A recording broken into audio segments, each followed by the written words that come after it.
Excuse me. Greetings and welcome to Stunthangar Video Hangout.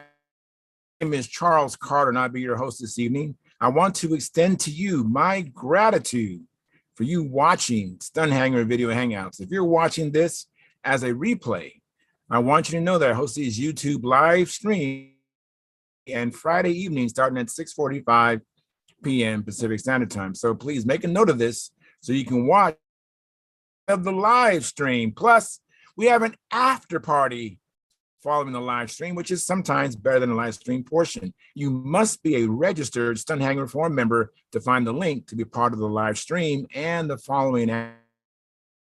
Here at Stunthangar Video Hangouts, we talk about building and flying model airplanes, sport competition flying, and what you've been doing lately. To join our conversation, if you are already a member of Stunthangar Forum, you can find the link. Go down to the section called At the Bench, now, which is right below in memory of our friends. Now, if you're not a member or if you're not logged into Stunthangar Forum, the At the Bench link will not appear.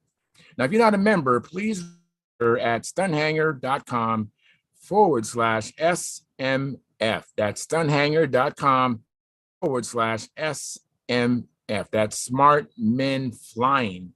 That's courtesy of Jeff Riley.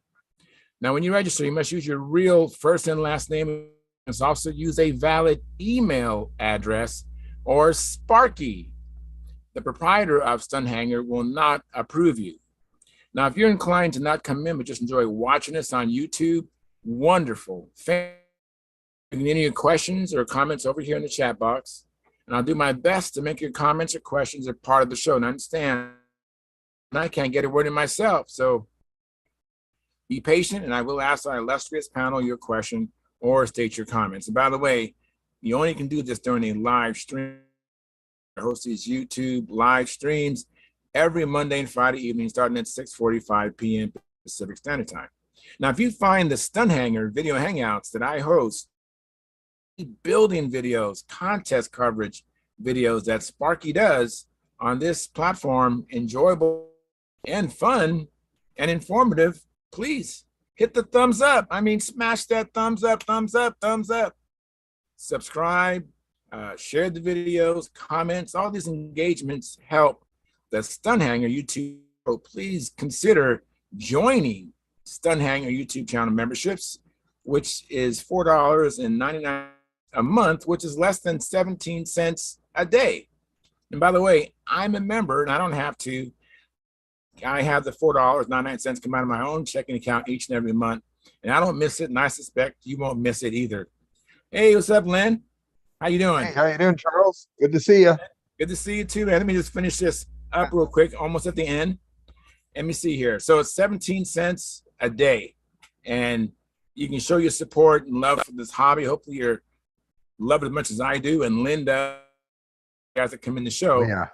And we need your support. So please support us. There's no free lunch in Canada, right? Right, Lynn? No free lunch in the United States. Free lunch. Caffeine from Indonesia. And I hope to see Jonathan Carradas from New Zealand. There's no free lunch. So please support us. And your support helps offset some of the expenses. He does a lot of this out of his own pocket. You know, the server, there's going to be a new server that needs to come up. He pays me.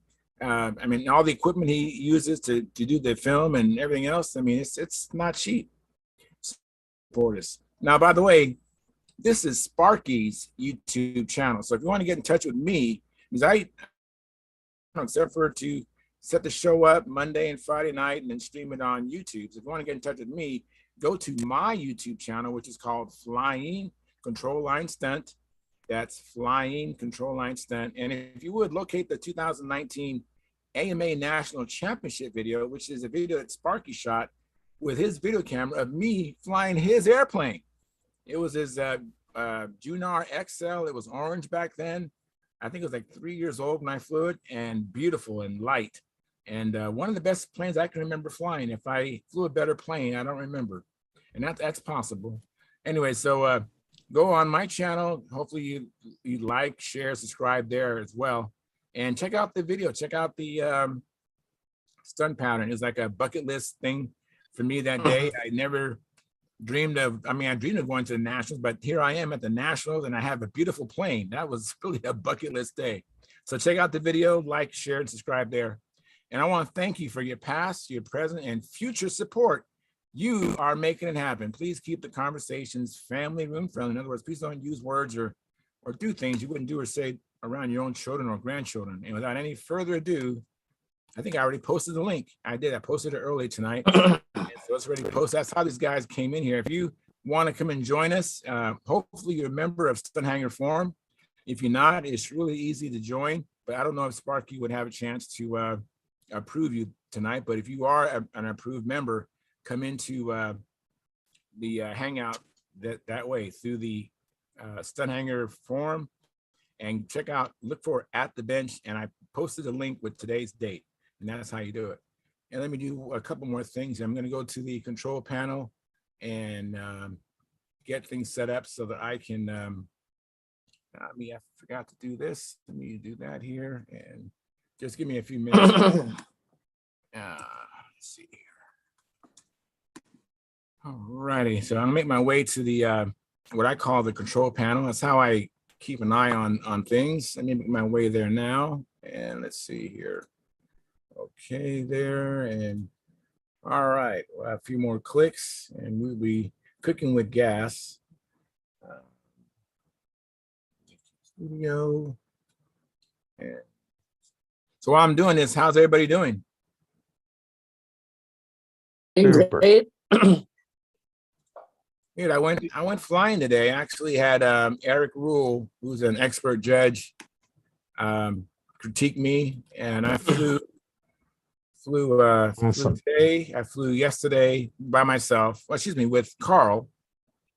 No, yesterday was with Joe Mata, and then the day before that was with Carl. So I think I flew like 3 days this week, which is an uptick in activity. Yeah, I'm preparing for the Las Vegas Stunt Challenge, and that's in you, Charles. Couple weeks. So we got some stiff competition because Mike Lonke is bringing. I'm looking forward to tangling up with him. And there's Rick Green, Burns, Gary Gingrich, Oswaldo, don't know his last name. Let me see who else. There's some good contenders there. It's gonna be it's not gonna be a cakewalk for anybody. It's gonna be I think there's about 9 or 10 already sent in their registration for that's in advance. That's not to mention. Wow. I think expert with last I heard was like 14. You know. Oh. Yeah, I think Chris Cox is coming. I know Dave Fitzgerald was there last year. And there's a lot of people that are. It should be a good contest. That's awesome. Yeah, I think I got everything all straightened up. So you're the first one in. It says my internet connection's unstable. And so I have a raucous night tonight. You might see me just frozen and then come back alive again. It happens. So Lynn, what you been up to? I know the weather's kind of changing up there in the Canada. I didn't get any flying this week, but been down in the shop sort of putting together the kit for a new airplane. So I'm putting parts aside and making a few little parts and stuff like that. So I'm getting into it, but I haven't really got too far yet. And I helped Naomi finish her airplane up for this season finally, but she'll show it when she gets home from work. All right, cool. Now what good kit are you putting together? I'm putting together a scratch built, and it's going to be basically what it's going to be is a cardinal, but it won't look at all like a cardinal. It'll just have cardinal numbers. Okay. That should be a good flying plane. It'll have a cardinal wing, cardinal numbers. It'll be a pipe ship, PA-75, and but it will not look like a cardinal this time. I've got too many of them, and I'm tired of that look. Time for a new look. Very good. Very good. That's cool. So cardinals fly pretty good. Now, I've never flown a full-blown built-up cardinal. Oh, I know a lot of people criticize, say, oh, who'd want to fly that great big lumber wagon, blah, blah, blah, blah, blah. It flies amazing, Charles. And I think now that I'm liking the pipe thing, I'm just excited to build one with a pipe. I think it's going to be just the cat's, you know what? I think Yeah. it's So going to fly very well. what are you going to power it with? What engine? Yeah, No, it's PA fine. 75 on a Oh, pipe. Yep. sorry, you said that earlier. Sorry. So I'm excited. That sounds great. That I'm sounds very excited. So yeah, I'm really trying to put the parts and pieces together for this, and I've got the drawings tweaked to the way I want that now. So it's just a matter of really getting right down to it and getting it framed up. Hopefully I'll have all the framing done before Christmas. That's my goal. And then after Christmas, I'll start silk spanning it and doing the finish. Oh, you're Hopefully gonna having do it. silk span. Oh, great. No monocoat wings. They're Oh, gonna yeah. do the I'm gonna do the whole thing, I think, this time in silk span, the whole plane. So it should be good. great. I That's learned an awful lot on my last airplane doing, and I only did the body in silk span on the last airplane, but it turned out really nice. So now I'm gonna see if I can do that same type of finish on an entire airplane. See if I can put it together. great. And I'm gonna try and use the Sparky method. I'm gonna try and do it exactly the way he does it. So I think it should work out just fine. I think so too. John Jordan has adopted it and he's having good results. So Yeah. it's not just a one-off feat. Everybody can do it. It's a lot, it's a lot of work, but you know what? I'm not gonna be building a huge number of airplanes in the future, probably compared to what I have in the past. So I have to start making them count, so to speak. Yeah, yeah, yeah. Very good. Well, thank you very much for coming in. I appreciate it. And it looks like I think it was always Caffeine was next, I think. Caffeine. Thank you, Lynn. Hey, Caffeine, I just see your avatar. You available or should I go come back to you in a moment? Hi. Hey, Can what's you up, guys hear me? Caffeine? Yeah, we hear you. We see you.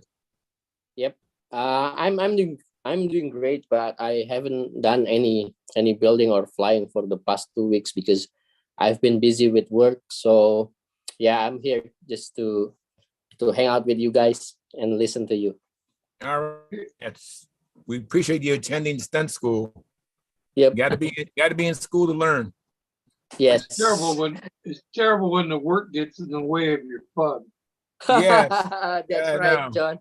Exactly. I know, but he has reasons to win. You know, being recently married, having a child too, all that. So Mhm. he has some motivation to win for his family. Yep. That's great. So let me see. I think after you is John Miller, and then No, it was Gary. Gary. How you doing, Gary? Good. What you been up to? I've just been busy, I keeping understand. care of the loved one there. I understand. You're busy, and that's a big job. What you're doing, man. Appreciate it. That's awesome. John Miller's in the house. How you doing, John? I'm doing well. I spent quite a few hours here recently, just in the last yesterday and today, looking over some CAD programs. Mine comes up for renewal every year, and I'm trying to find if I want to stay with the one I'm with or go to another one. There's another one that I can buy outright for a very reasonable price, or I can rent it for on a yearly basis for less than half of what the one's costing. That all sounds good. The only problem is it's headquartered in the People's Republic of China, and I'm just not sure whether I want to be putting any technical things. They're not like control line model airplanes are a world-changing thing, but anyway, I'm trying to make a decision.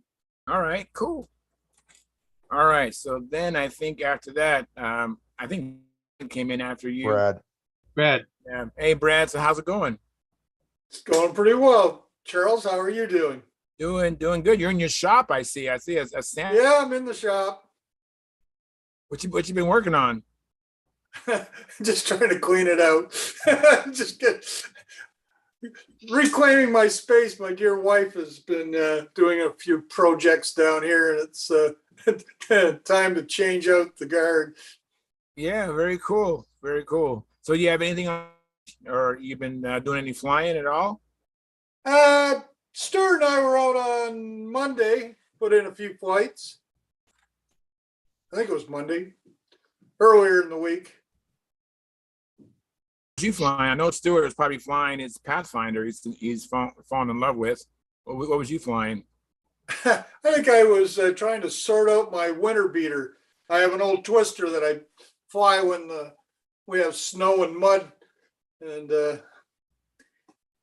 got it sorted out to the point where I can do a reasonable pattern with it. Very good. Now, what do you power your twister with? Right now I've got a LA-40 on it. Okay.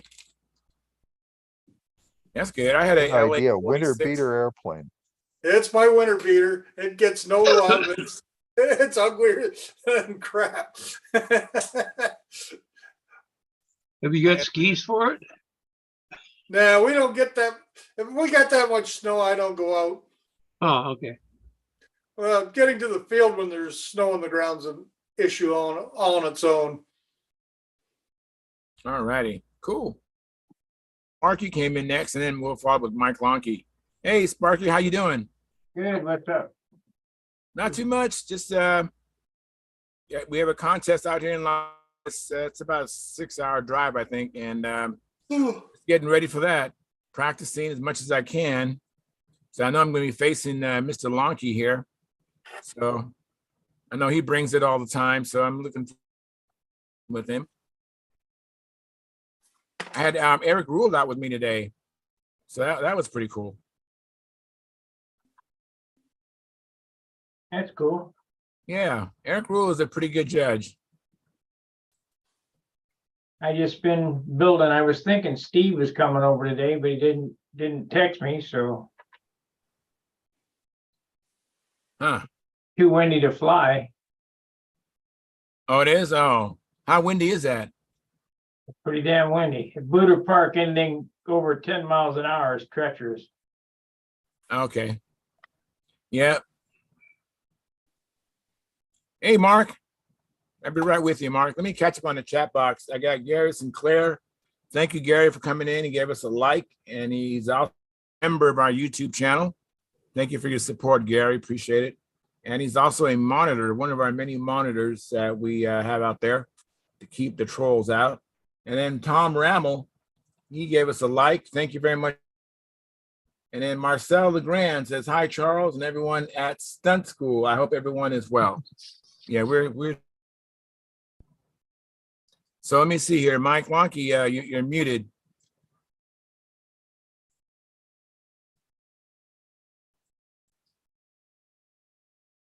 I don't think he heard you. Maybe you didn't. I'll go with Mark Gerber then. Hey, Mark. How's it going, Mark? Good, Charles. How are you? Doing good. Doing good. Beautiful weather out here. I don't know what it's like where you're at, but It's gorgeous in Colorado, too. This is the best time of year for flying. Oh, cool. I just got back from Florida. All righty. I was at the King Orange last week. That's right. I remember seeing one of the Will Davis's videos. I saw you in the video. Yeah, at least your name. I don't know if I saw you or not. I might have just seen just your name, but I might. Mike Leckie was there, too. Yeah, I see. Mike has a video of him flying the stun pattern. It's a pretty nice video, and I've seen the other videos that he produced. Coverage of King Orange. Was it nice enough to scare you, Charles? It motivated me. It definitely motivated All right, me. that's good. All right, I don't think I'm scared. I'm up for the challenge. that's awesome. I think I'm going to represent pretty well. I mean, this did not represent last year. My plane was way out of whack. It wasn't trimmed right, and the plane had issues, but they're all gone. The plane's pretty good. Even Eric Rule said he didn't see anything wrong with the plane anywhere. He thought it. Good He thought stuff. it flew really good. Anything. Nothing was obvious. So it's pretty good. It's nice. Sure helps when you have a coach. Yeah, I just wish he's about an hour away from me. So it's a little bit of a sacrifice for him, but he says he doesn't mind getting out of the house. What was that? That's awesome. Thought I heard something. All right, never mind. But yeah, so he can't do it all. So, but he did it today and one other time, and hopefully we'll get a chance to do that again. I fly on. That's one of my challenges is working on my takeoffs. Because I really can't. I mean, maybe you can, but I want to get up in the air relatively quick on grass. Do those I long hear you. rollouts, and then Yeah, but I you still don't gotta want to work. bugger your airplane. I get it. So I'm hoping to go to it's about a 40-minute drive for me to a parking lot that I could probably fly and practice some takeoffs and landings. So I hope to do that too. So trying to get everything in that I can before Las Vegas. So I thought I saw Mike Lonke on an ad that was put out by Model Airplane News. They were advertising a video on RC planes, and they had a control line speed, and it looked like it was Mike Lonke out there flying a jet on control line speed. They commented, says, "Well, we know this isn't RC, but it's something to see a control line jet doing 200 miles an hour." I don't wow, think Mike has a jet, does he? Well, he's got several of them. lots of post jets. Yeah. He Yeah, must have his his dad sound used to turned do up. that. His dad did that a long time ago, so he grew up around that stuff. Yeah, looks like he's making some FAI fuel. I wonder what he's got that runs FAI fuel. Yeah, I wonder what he's flying. I know he's out flying his Axioma, that's for sure. I think he's got his sound turned off. Yeah. Yeah, he doesn't know we're talking about him, I guess. Yeah. I don't think so. Well, Oops, here's there he is. here we go. Sam. Yeah. Hey, Sam, how's it going? Hello.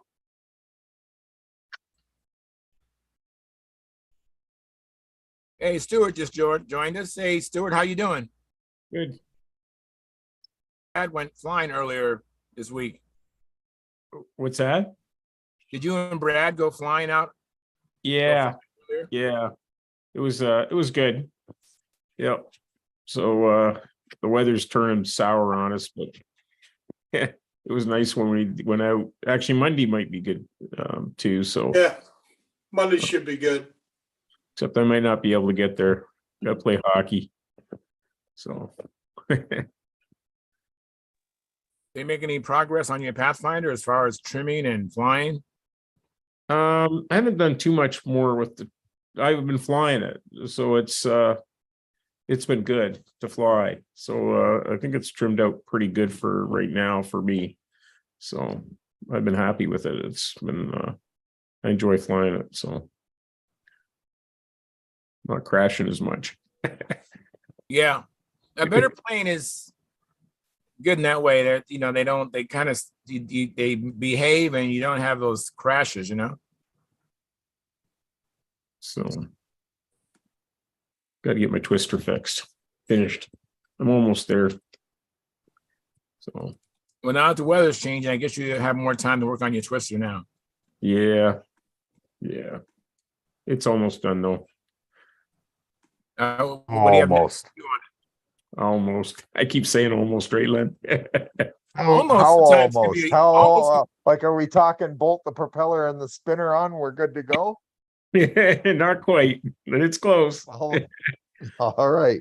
Paint job. Get her Oh done. man. I didn't realize that yellow paint was going to be so hard to get on. I did, and Don't be too picky. Just get it done. well, I did it. I'm not going to go any more with it. But the red went on a lot better. I did the rudder in the red, and it went. Yellow's always the hardest color. Yellow is a very Yeah. difficult color to cover. Yeah, I didn't realize it was going to be that bad, but oh well. I It's find done. yellow covers better if you have a base of white underneath it. If you're just trying to put yellow Yeah. over balsa, very hard to cover. Well, I did it, and even then, I put like 4 or 5 coats, and it just doesn't seem to. I don't know. It's almost like there wasn't enough pigment in the paint, but yeah, it just didn't paint well. So Brushing it? What's Yeah, that? Yellow's like Brushing it red. on? You Yeah, gotta have a undercoat. yeah, I Either did. gray or coats, white or Yeah, I did do that, but it still just didn't cover that well. But and then the red I did and went it put 3 coats on and it's really good. So I don't know. Oh well, Yellow's a hard color to cover. as good as it's gonna get. So Leave it at that. Don't keep putting weight on the airplane. It's good enough. Yeah. Yeah. You're not trying to get a shine. You're just trying to just cover it with color. yeah. I have a, Hey, go ahead, and Caffeine. I saw your hand raised, but yeah, your hand went yeah. right. Yep. Hey, Mark. I just wanna say thank you to you for sharing your SV11 story, of your, the decals that's coming off. And I had the similar thing on my effector, and then I did what you did. I just took off all the uh the decals, and yeah, it's now flying great. I don't know if it's the problem, but I also realign everything on the stab and on the wing. So yeah, that's a good news. Yeah, having monocoque flopping loose, make Yep. unpredictable things Uh-huh. happen. Yep. Uh-huh. But good. That's Yep. great. That's good. Let's see if I can get Mike Lonke's attention. Hey, Mike, how's it going? Hey man, how's it going? Doing well. I went Mike. out flying today and had Eric Rule. I think I flew yesterday with Joe Amata, and then the day before that with Carl. Okay, Getting some flights in. good deal. We're fixing up some F2D stuff to go out and fly tomorrow. Sam and I. I was making fuel. We were rocking out with the radio, so I didn't. That's why I didn't have my volume on. But No I just finished doctoring up a little bit of fuel for F2D, and Sam's over here doing some repairs on some stuff because we don't want to take any good stuff. I don't think we're going to be flying any stunt. It's been blowing like 13 to 16 here the last 3. I mean, it's been beautiful. It's been gorgeous, beautiful weather, 75 degrees, sunny, but the wind is like it's kite flying weather the last 3 days. So I don't think there'll be any stunt tomorrow, but we can certainly fly combat if we stay downwind. So we're going to go tear some stuff up. Oh, good. So that's it. That's all I had to report. We're fixing crap. That's fine, man. You know, Getting ready for Las Vegas? Yeah, I am. I mean, I really wish I could go fly my Axioma this weekend, but it doesn't look like it's going to happen with the wind. And I'm not going to take it out in 15, 16 gusts, but it's been doing it all day. Like you Don't get up blame you. 7 o'clock in the morning, it's blowing, and it's blowing right till sunset. So I just I don't even think there's a window, to go out and do it. So maybe next week, maybe next weekend, and then what? I got a couple days till I got to get on the airplane. So Yep. there may still be some opportunities, but if I don't, I get in on Thursday early, so I'll have Thursday to practice, and I'll have I'm not flying any events Friday. I'm just helping out, so I'll have Friday too. I'll have 2 days in Vegas to get some practice flights if I don't get any more here. So. Hey, Len, is blowing a hoolie when it blows from morning to night? Know it. Yes, sir. I don't know if it's hoolie weather though, man. I mean, it's not 20. It's just it's that in between where it's like, yeah, I could fly, but I risk breaking the stupid airplane. I know. I could fly. Exactly. I could fly a stunt plane, but you don't want to. And it's gonna whip up in every maneuver, Yeah, and doing this, it's the just big it's swirly. it's not worth it. So Not worth just it. I hear keep you. my loud eye and on the clear. weather and see what happens. And like I said, hopefully it's got to calm down at some point. I'm sure there'll be some days next week during the weekdays I can yeah. get out. So You betcha. It will. Just gotta be patient. I don't want to fly that darn stunt plane anyway. I'd rather go fly combat with my kid, man. Go cut some streamers, you know. Perfect. Oh So- yeah. Yeah, you're Sam's probably wish gonna I could beat you go fly anyway, my but kid. that's beside the point. Oh, no, Yeah, he might. I don't know. no, he's been on fire lately. He was pretty good there this year at the Nets. He was doing pretty good. You So we'll betcha. see. That's We'll see. that's what I heard. Keep working at it, Sam. You're doing good. Thank you. Thank you. Well, now we're all caught up. We're going to talk about is figure eights and square eights. I'm gonna turn my mic off. Anybody have any comments about doing figure eights? Yeah. Donald? Yeah, go ahead, John. Well, you ought to really read the rule book first. Yeah, let me bring it up. Thank you. I was thinking about that and I looked at it. It's pretty straightforward, but let me bring it up here. It's on my hard drive here. Just give me a moment here.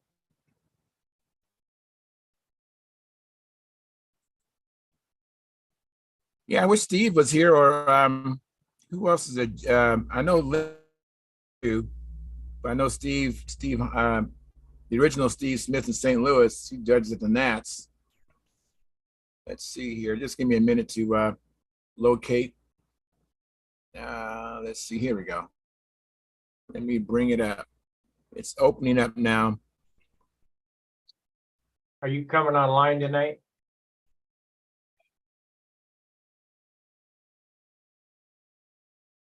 All righty. So let me forward a little bit to the come on, computer. It's getting a little circle of death here. Here we Oh, go. the round thing goes round and round and round. I know. It's like Yeah. makes me jealous. Wish my loops looked like that. Yeah, look at that round circle and imagine that's your first portion of your 8. I know. Absolutely. Okay, I got the figure 8 up. Let me make this bigger.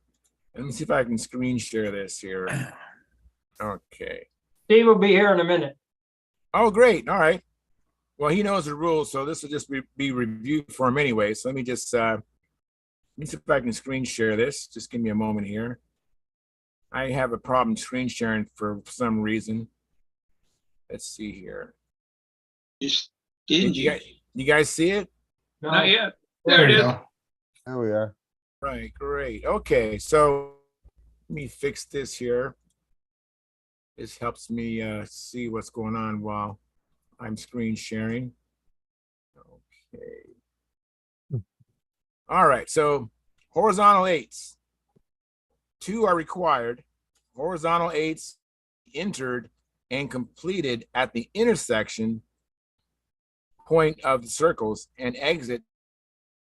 The inside loop must be flown first.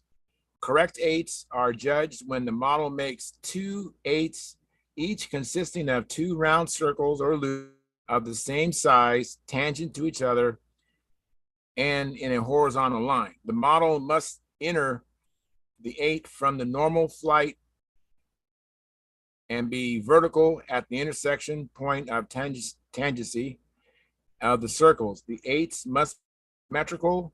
At the top of each circle, the model must be at 45 degrees elevation. The bottoms of the circle must be at normal flight level. And let me go over the errors here. That should be the next here. 40 points, a minimum of 10 points. Now the errors. The model is not vertical at the entry. The model at the top of the circle is not within 2 degrees elevation. And bottoms of the circles are not within 1 meters or 3.9 to 5.9 feet height. The loops are not round or equal in size. Point of intersection varies. Each 8 is not as prescribed. So those are the errors. And Let me just reduce this out of the way and I'll stop sharing. So those are the rules and a description of the maneuver.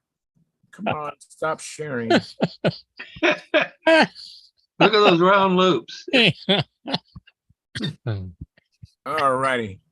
So anybody want to go first about the horizontal eights? Yeah. Go ahead, John. Okay. The key elements that I heard in the introduction there is that you gotta start your first inside loop at between 3.9 and or what is it, between 5, right around 5 feet normal height.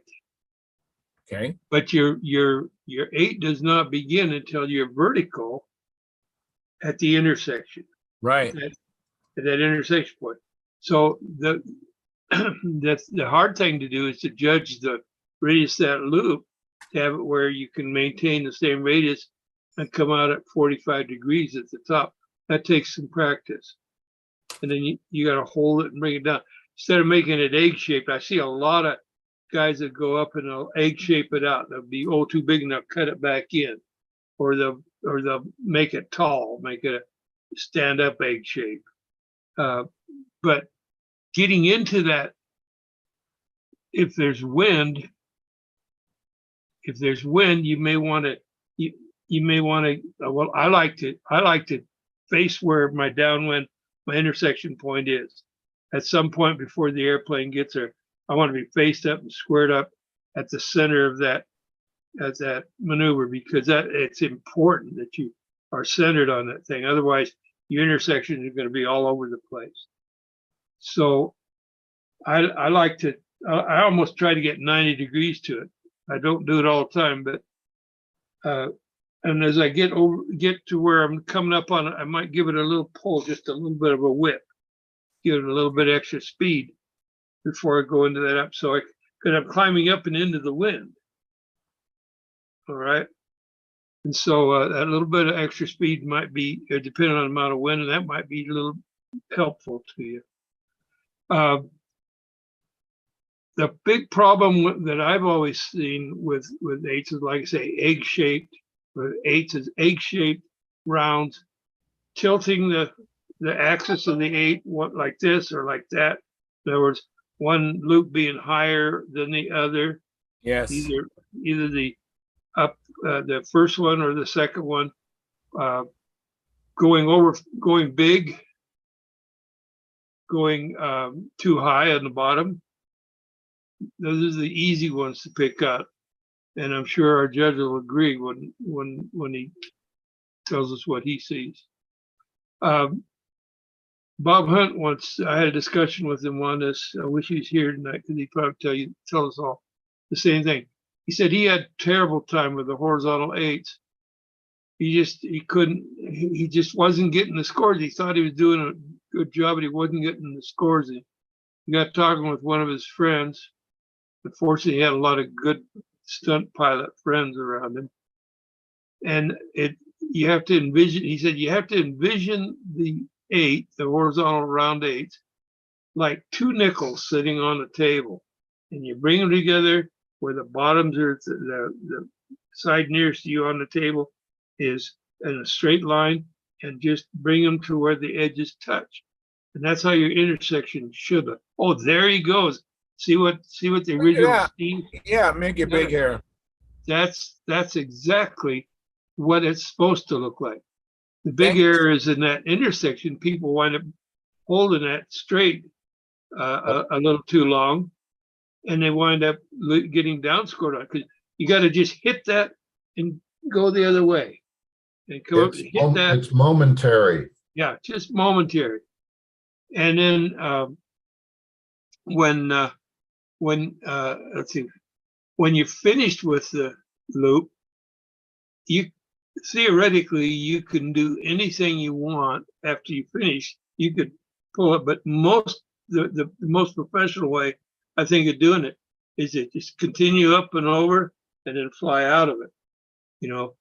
I mean, you could probably do a wing over from there if you wanted to, but I don't know if that'd be a wise thing to do.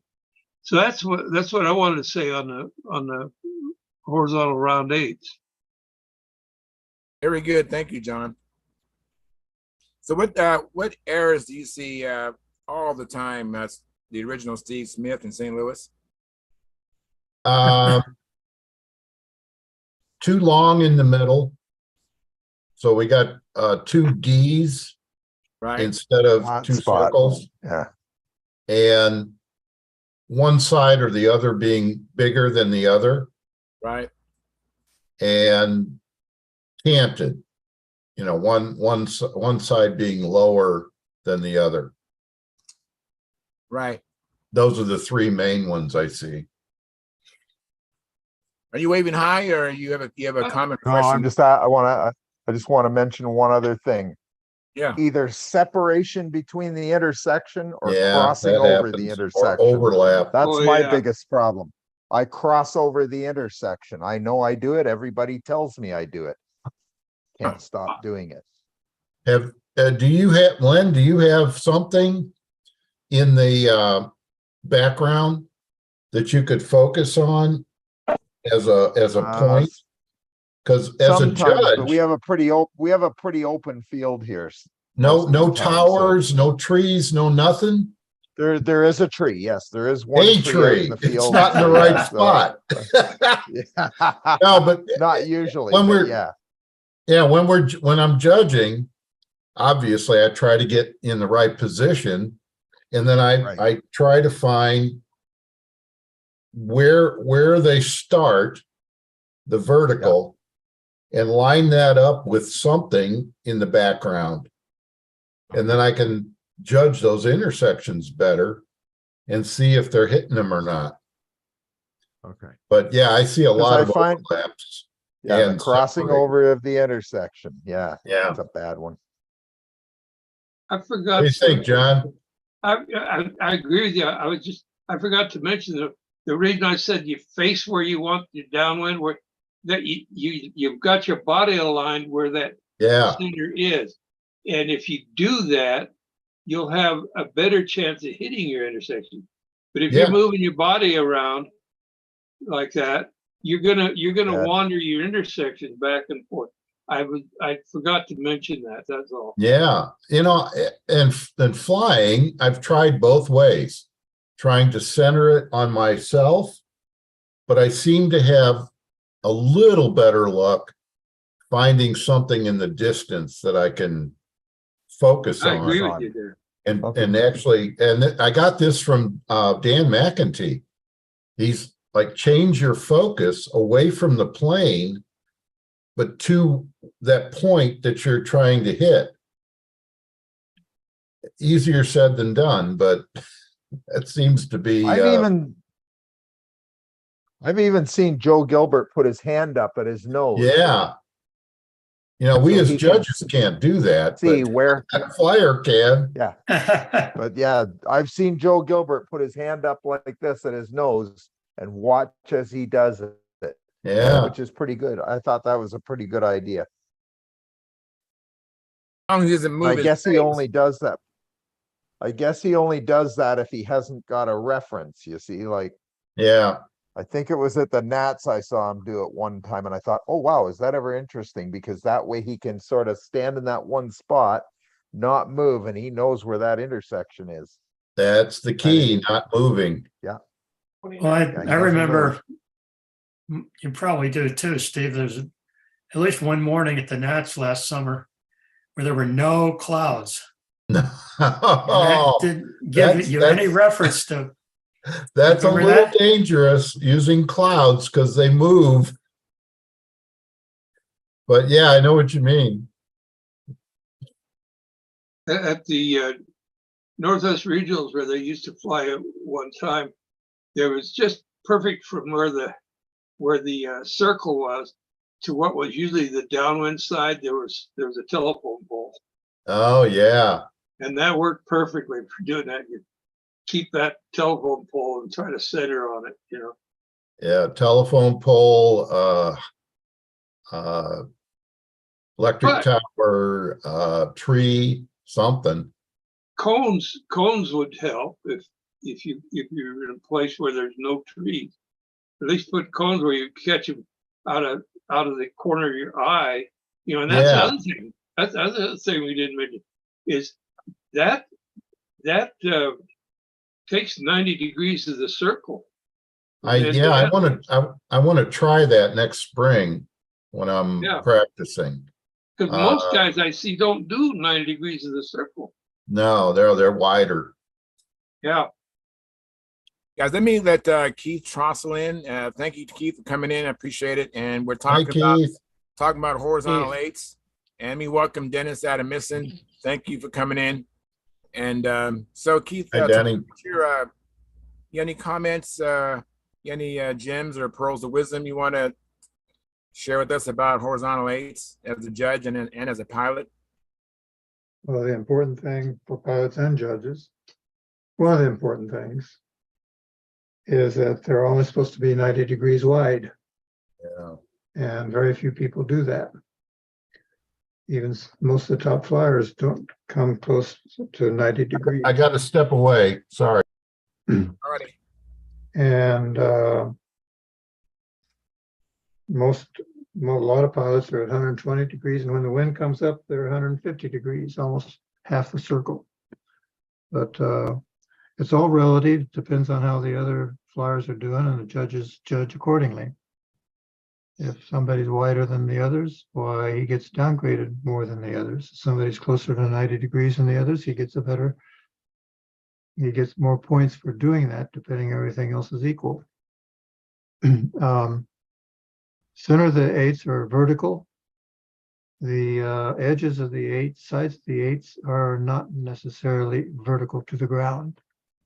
In fact, the AMA pattern does not specify how vertical those lines are supposed to be on the sides of the eights.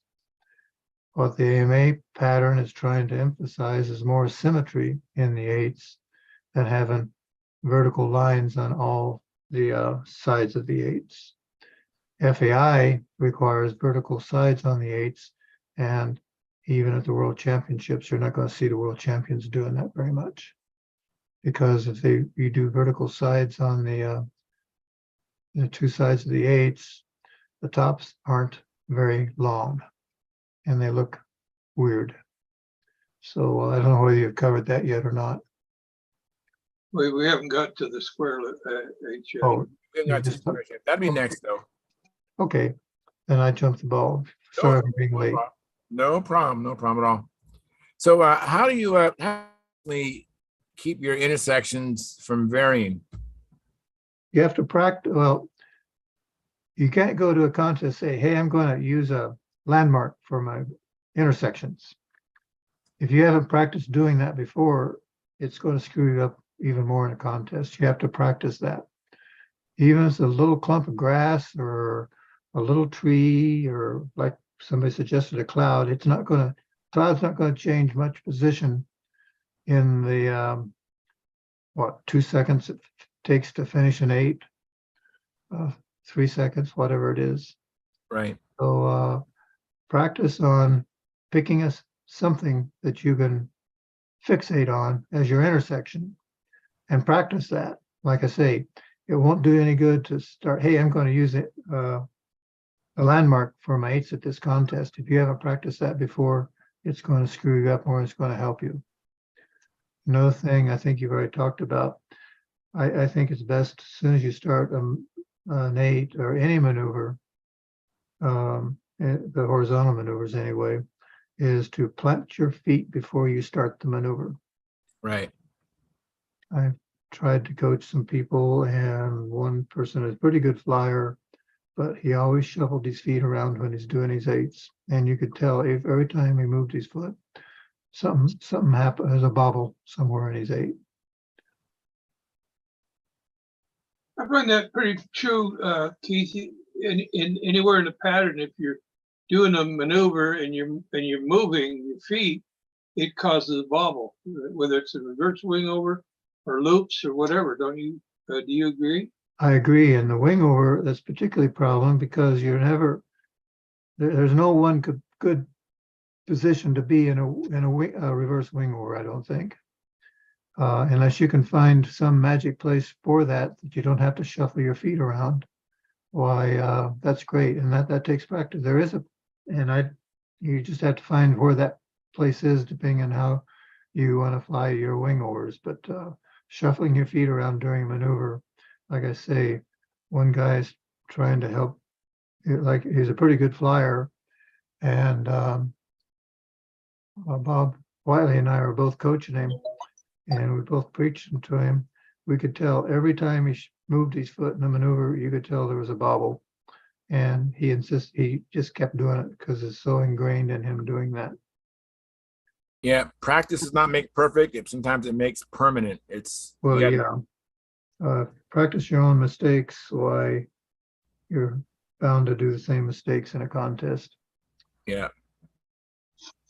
Let me let Dennis Adamissen get in here. And thank you for coming in, Mark. Appreciate it. Good to see you. So Dennis, so how do you mitigate the varying intersections, and what do you do for horizontal eights? Well, first off, it's good to be back. I've been away for a couple of weeks, so I'm feeling much better tonight. So it's good to see everybody. Good to see you too. We miss you too. So yeah, tonight, guys, your luck ran out. I'm back. So yes. I think, Keith really, I just underline everything he said. The most important thing is your body.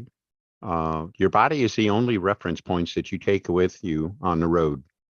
And it's the only one that goes with you from your home practice field to the nationals to the bean field in Canada or anything like that. So you have to start teaching yourself to keep your body in a position to where it provides the reference points right there, for the intersection of the 8, and you always fly it there exactly the same way. If you're very good at it, like you say, if you're very good at it, it'll carry you through the different sites. If you're not very good at it, and that's why you need a coach. If you're not very good at it, I think a lot of people tend to look one way for the inside loop, look for another way for the outside loop, and then they come back and they're not really sure where they're at. You have to fly it, keep looking straight down, straight at the vertical intersection, and fly this one side eye and fly this one side eye and everything like that, so that you're always coming right back in the middle. So good point. Never heard that before. Yes. Yes, Very very interesting. mhm. So you don't move your torso, I gather. You try not to move your torso. The best that you can. It's actually more dramatic on something like, I know we haven't got there yet, but on the 4-leaf clover, my dad was a big thing on this. And you can go out at this weekend's contest. Tomorrow and Sunday there's a contest, right? Out by you, Charles? Oh yeah, Golden that's State right. or something like Golden that. State. Yeah, I wish I was going. Unfortunately, I'm not going to be there. Oh, that's too bad. I was going to say you could go out there, and I can guarantee you're going to see somebody fly the first loop of the clover kind of in front of them. And then they're going to do the second loop of the clover, and they're going to go right through the middle of the first loop. Why? Because they lined up on the first loop, and they didn't adjust to the left for the second loop. And my dad used to tell people, be alert where you are and make sure you turn your body so that you were looking at the edge of that first loop before you fly the second loop. He says, otherwise you are guaranteed flying through the first loop. Well, it's a kind of a microcosm of doing the same thing on a round 8. Of course, it's a horizontal maneuver and everything like that. It's right down close to the ground. You're not looking up. You have more, background and everything like that. But the biggest background you have is, right in front of your nose, and you have to make sure that you are on that the whole time. So, Hey, Dennis, your dad told me, and it helped me a lot. Do the first loop, and once you complete the first loop, take a step to the left. mm-hmm. Yeah, I remember you mentioning that a couple of weeks ago, Sparky. And that's exactly, you know exactly what he was talking about when he said that. So, yep. But you'll see it. I guarantee you go out, you're going to watch 70% of the flights anyway, even out the expert flyers in California. They're all going to do the same thing. They all fly. The second loop comes up vertically through the first loop. You'll cut off the edge of it. I can guarantee it, because it is so common. And so the other thing on the 8 is the intersection is one of the primary defining moments of an 8. You have the 2 loops, coming together on on an instant and stuff like that. So you have to get focal on that and not be chasing your bottom on the right side loop. So by the time you hit the bottom, you're way left, when you get to the intersection, or way right, when you come through the outside intersection and stuff. You have to focus on where the intersection is and make sure the loops center on that intersection. Good point. So Good point. One challenge of the figure 8 that presents itself is when you do the inside, comfortable, and then when you come through the inside, you got to cross, and that's what's kind of peculiar about the 8 is that crossing motion. So it's even easier if you're like that, but when you go the other side, you actually got to cross. At least I cross my body, and so that's something that's kind of physical. That's and sure, kind of and then surely lefties have, a similar but different opposite problem, but that's what you have to do. You're not doing something like that if you're not really careful about, the way you're aligning the maneuvers and stuff. That's how you get bad things. Now, what you just described, Charles, is why a lot of people tend to they'll do a nice inside loop, but when they get to the outside loop, all of a sudden the thing is, it's an egg standing on end. They don't go out far enough to make a round loop. They make a vertical egg, and then they'll make a nice right side. And I don't have too many left-handed flyers around here, so I can't tell you that it's as prominent for lefties doing the same thing on the inside loop. But I wouldn't be surprised if it was, because you are, just as you described, you're reaching across, and you have to get used to literally reaching across and making sure you're flying the circle. You're not just dumping in the elevator and hanging on tight. So, hey, Dennis. Yeah. Your dad once told me that I should build plastic models. Funny. He told me the same thing until he saw my plastic model work. There you go. Then he went out, got me a Top Flight Contender RC model. So, but that's another sidebar. There you go. Uh-oh. Here we go. Here we go. So is that the judge's view or pilot's view, Keith? That's the judge's view right there. Very nice. And a little bit higher here. But I don't know if that shows. Can't hardly see. Way up there is the top of the circle. But that's about 45 degrees high, and they're 45 degrees wide. And it's one of the things when I'm giving a seminar on judging, when you go out there to circle, visualize in your mind where those 45 degrees are on that circle. And that's how wide those 8s are supposed to be. Okay, right. Okay, I don't know if you can see. On the left, the bottom's a little bit higher, but we have to imagine that both bottoms are the same. Yeah. They're, I know he's focused on the sides. Yeah. They're off a little bit, but thank you for that view. That's pretty neat. Yeah, that is such a neat prop, Keith. God, that's so neat. I know our audience really appreciates it, because that's just. And the top is way up there. Wow. And you have to, those 8s look tight. They are tight because very few people fly them that way. Wow. That is pretty tight. Yeah. Just a quarter of the circle, right? 1/4 of the circle. And like I say, when you judge, you have to go out there and visualize what that 45 degrees each side of downwind would be for a quarter of the circle.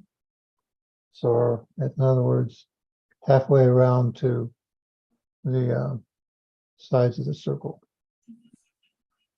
I think when flying the horizontal 8s or the horizontal square 8s, that's when having the cones, one directly to center and one at 45 degrees each side. Because out of the corner of your eye, you can tell when you've overshot it, when you've made the loops too long. You know, you may hit your 45, but you're coming, like you say, 120 degrees instead of 90. Well, if you're judging, it's a matter of how far beyond 90 degrees most flyers fly on the width of their eights, and you take off points accordingly.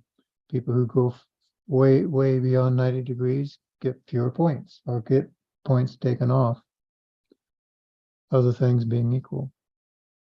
So let me welcome Philip. Thanks for coming in, Philip. Appreciate it, and thank you for the like.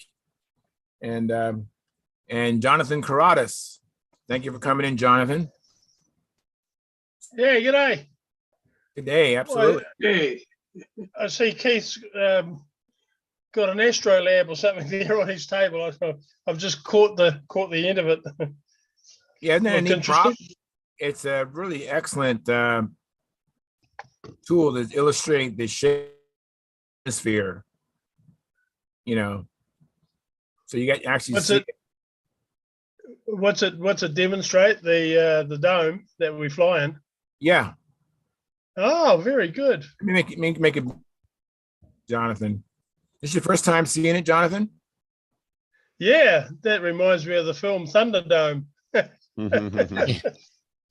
that pin in the center represents the pilot. Yeah, good. And the one on the edge here, that's the judges. Yes. Well, I know a few judges that look like that. And Square-headed. and the hemisphere is 5 feet off the ground. So so that very good. Very good. Can if you could cut a hole in the middle, Keith, we could stick our head up inside and spin the thing around and pretend we're flying. Yeah, it's excellent. Naomi, thanks for coming in. What an excellent idea! I think that's great. And you can, of course, you can keep your hamburger nice and fresh while you're flying, Keith.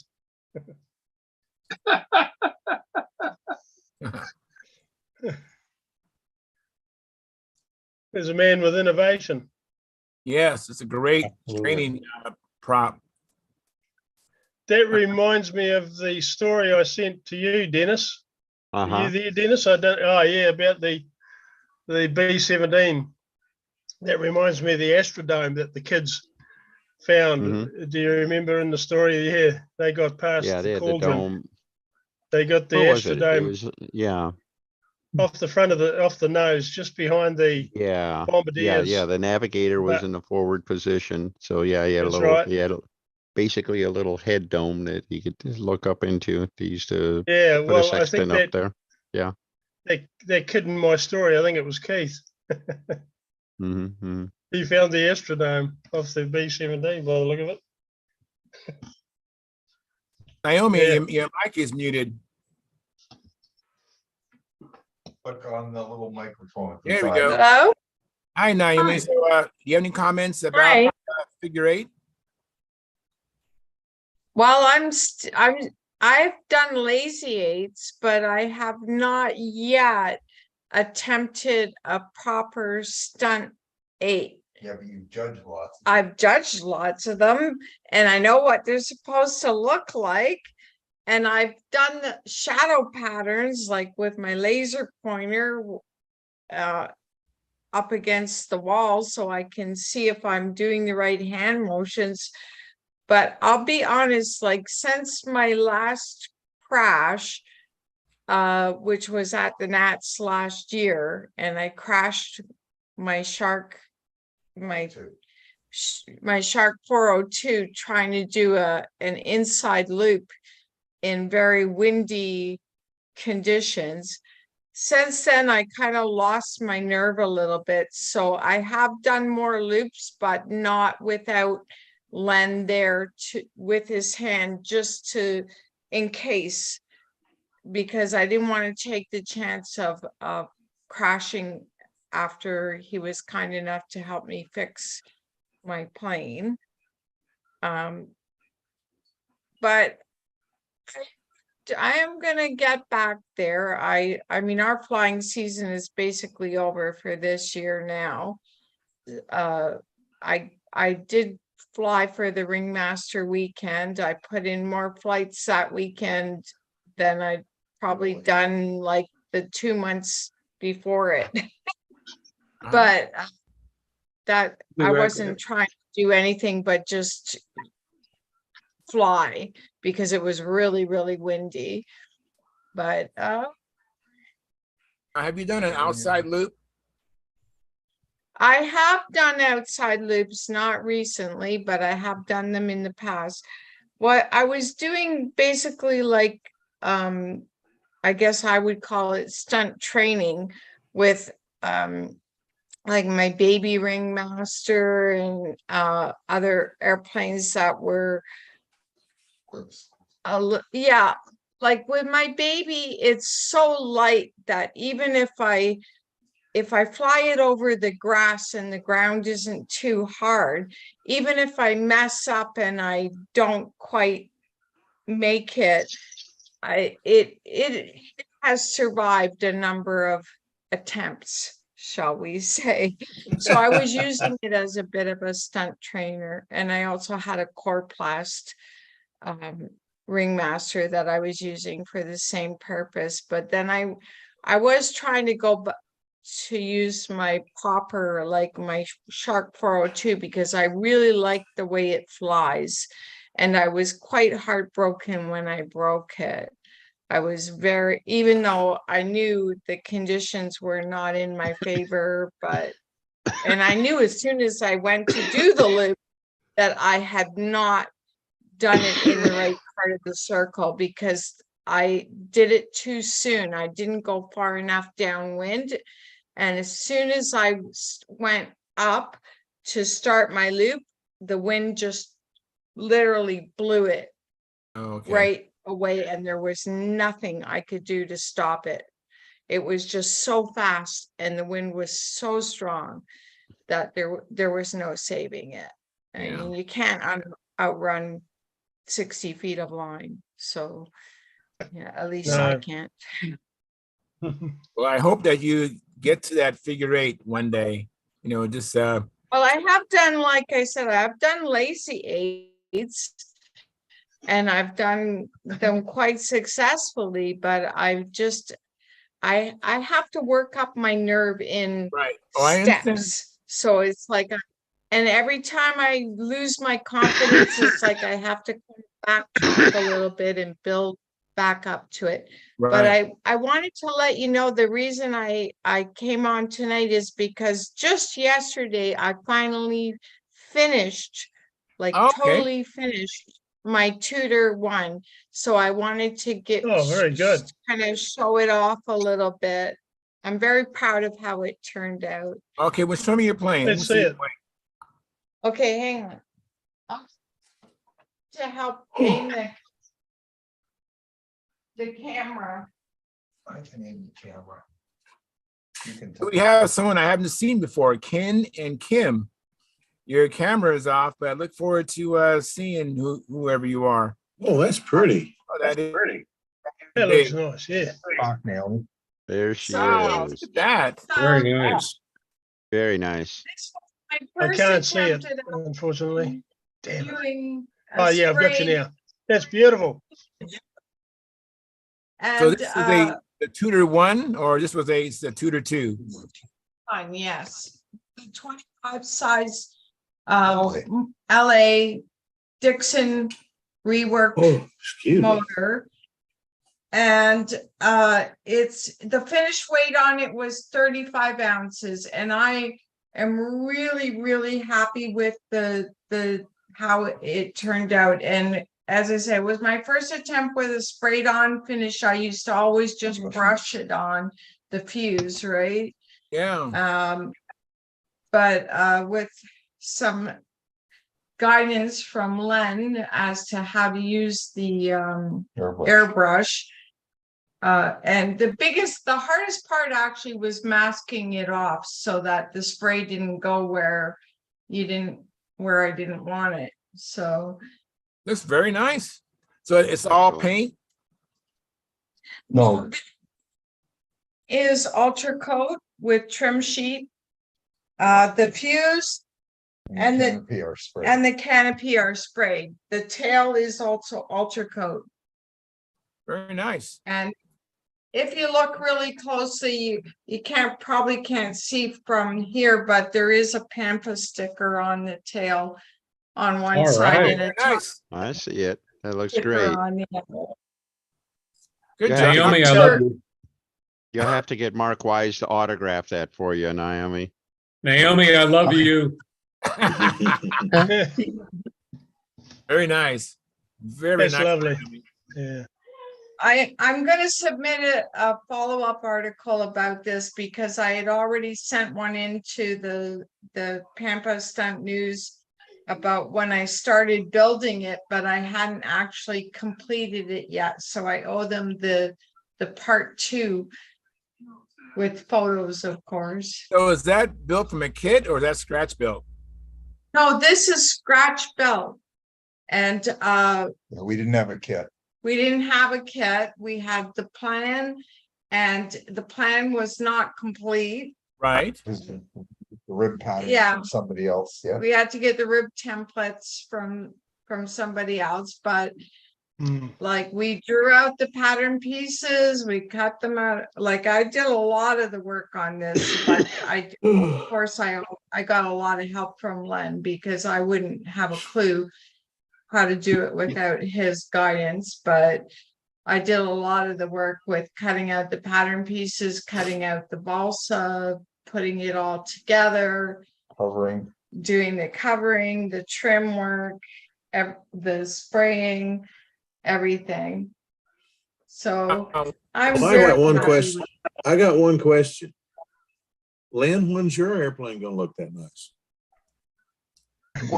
Yeah, exactly. When is my airplane gonna look that nice? Tiger Shark, I thought turned out very sharp looking, and That's excellent, Naomi. Naomi, now that he's taught Yeah. you how to do all of those lovely skills with balsa wood cutting, painting, doping, trimming, and so on, you'll have to teach Len how to do the vacuuming, the ironing, the cooking. Hey, she's teaching me how to cook. See, Naomi, you don't understand. We have a hard time giving Lynn a hard time. So anytime we Oh, can, yeah. we lay it on you. Yeah, we get in. That looks good. That's really good. Very good job. Lovely. Very Yeah. nice. Yeah, Thank you. terrific. It should fly well. I'm hoping I'm going to get a chance to fly it before the snow starts flying here. We're just waiting to see if we can get a day that's not too windy and not too muddy, because to get into our flying circle, if it's muddy, is just about like ridiculous. Yeah. Like if you want to get Good luck. your entire Good luck with the vehicle weather. Hope you get covered in better than we're mud, getting. you know. Yeah. Gotta wear your well, we've wellies. Very nice. Thank you for sharing. Appreciate it. Thanks. That's Thanks, awesome. Naomi. Good luck with it. That'll be great. To Ken and Kim, I asked them to remove to show themselves, and they're gone. Anyways, so the horizontal eights, and trying to think who we haven't heard from. Commented on it, I believe, or if not, speak now because we're going to go on to the square horizontal. Hey, Charles, can I make a quick statement here? Yeah, go ahead. Okay. Last meeting, and I guess it was Monday, there were a couple of questions asked of me that I wasn't sure of the answer. One was Sparky and one was Jim Hoffman. Jim wanted to know what the requirements were to fly in the World Cup, which we are not flying in in the 2024. We are not, but the other three disciplines are. You have to be a member of your country's team to qualify for the World Cup. So it isn't a separate set of qualifications if you wanted to fly in the World Cup. You have to be on your country's team to be eligible to fly in the World Cup. Oh, okay. Okay. So some people are confused about this. I was probably the first. The F2 World Cup is being held in Muncie, but we, F2B, are not participating. Okay. So there is no problem with who's going to be using the LPAD since there is no F2B World Cup. We're going to be using it to finish out the Nats on the 8th and the 9th. Okay. But combat will have a World Cup. What else would? Team and speed, I guess, would be the other categories that will have a World Cup, but they'll be using a different facility. They won't be using the LPAD. I think you'll find a World Cup is open to anyone that has an FAI license from whatever country. You don't have to be a member of the your team. It's open to anybody with an FAI license can join, but usually what can compete. You don't have to be a team member. Okay. If you go to Europe, like they have World Cup competitions all over the place, and all you need is an FAI license and your own country's membership. Okay. Well, I think if you check into that, you'll find that it's open to anyone with an FAI license. Okay. And I think that, excuse me. My error, my have to talk to my source. I think. But thank you. I hate to butt in, but I think that's right. And Yeah, I was team manager a couple times, and that's the way it worked when I was team manager. I've been team manager twice and assistant team manager 3 times. So it's a matter of World Cup. I think all events have a limited entry, and it's sort of first come, first serve. Who puts their application in gets to fly, and if you're beyond the number of people they're going to take, like, and I think F2B is no more than 50 or 60, then it's out. You're not flying. Okay. Thank you both. A lot of times with combat, the pitmen will fly in the World Cup because they're not on the team to actually participate in the World Champs. So the pitmen go fly in the World Cup just to have something to do. Yeah. And make the guys on the team look bad usually.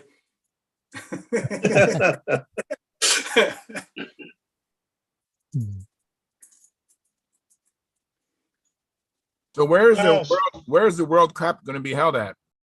Muncie. Well, it's gonna be in Muncie.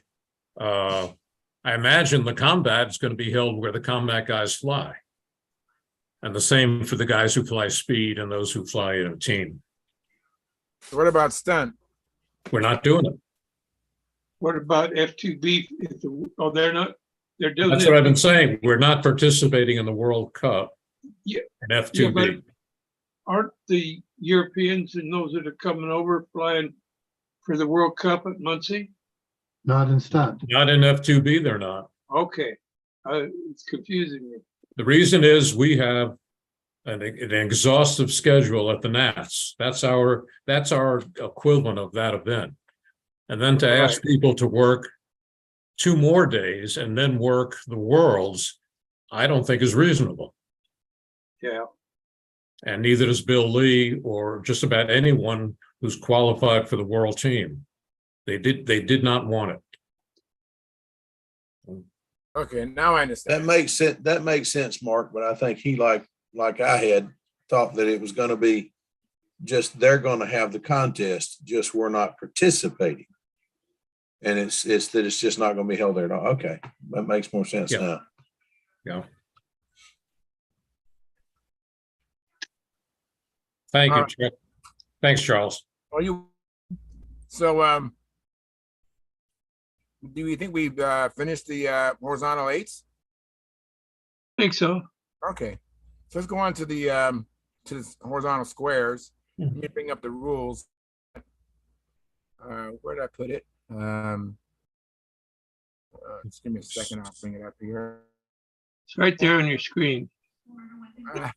I know I'm trying to find it. I'll just do this. I'll do Alt Tab and I'll find it that way. There we go.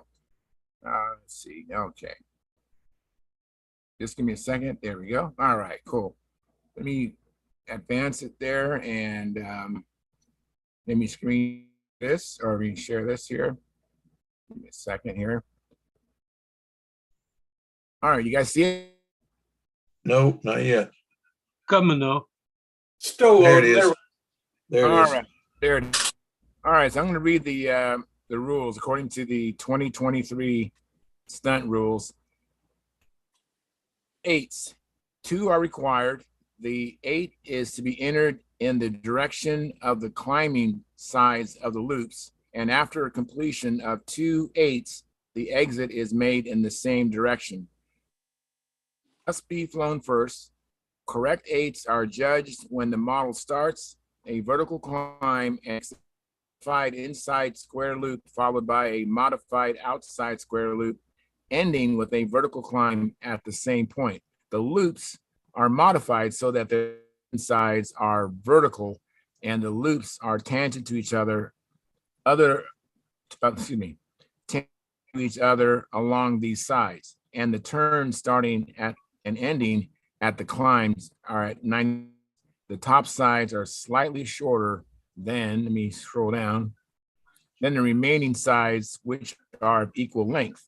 The maneuver is repeated to form 2 8s. Tops of the loops must be at 45 degrees elevation, bottoms of the loop at normal flight level, and all turns must be smooth, precise, and shall be of tight radius. Maximum score of 40 points, minimum 10.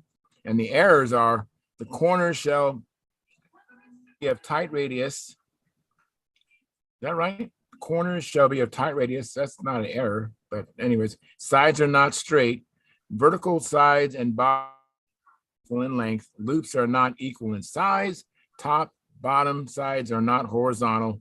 Turns starting and ending the climb are not 90 degrees. Tops of the loops are not within 2 feet of 45 degrees. Bottoms of the loops are not within between 3.9 and 5.9 in height. And the position of the climbing side varies. Each 8 is not as described. It's the square horizontal 8s. And hey, Peter Klosky, thanks for coming in. This must be your first time, is that right? Yeah, I think so. Thank you for coming in. I appreciate it. So how did you hear about the show and what brings you in? Well, I've been flying stunt here in Fairfax, Virginia, and I see your Brodak logo there. I love running up to Carmichael's and, watching them torch on the tanks and put the kids together. And I don't know if you've seen the museum up there, but it's really nice. It was finished after I went there in 2016, so I missed the museum. It was under construction, I think. Charles, we got to get you back out here, brother. Yeah, I'd love to be back there, brother. I really would, because one of the best life was at Brodak's. No kidding. That's how I met Sparky. Was at Brodak's. Oh, we won't hold that against you. It's a lovely piece of land, that backyard of the Brodak's homes. Yeah, and, I know. Buzz seems very committed to keeping it going. Very myself, good. I took about 40, that's 40 built planes up to Brodak's. Wow. Built planes are hard to sell on eBay, right? Yeah. And there's a young fellow that I competed against in intermediate up there at Brodak this year. And he bought one of the planes and we just flew it right away after working on it in John Brodak's old shop using his old tools. Very cool. Now, I work as far as beginner, intermediate, advanced, expert. Where are you at? Well, I won intermediate at Brodak's this year, and congratulations. Also, down at Joe Null. Thank you. So I've decided to compete against the advanced folks. I do have 2 questions if you guys don't mind. Yeah, go ahead. Okay, the first, we had a contest recently, the Northern Virginia Control Line Association. we had a stunt contest, and the question came up: when you do your square outsides, can you bleed off your speed by climbing right before, and then go across the top and then dive down? Which I know some of the West Coast flyers do that.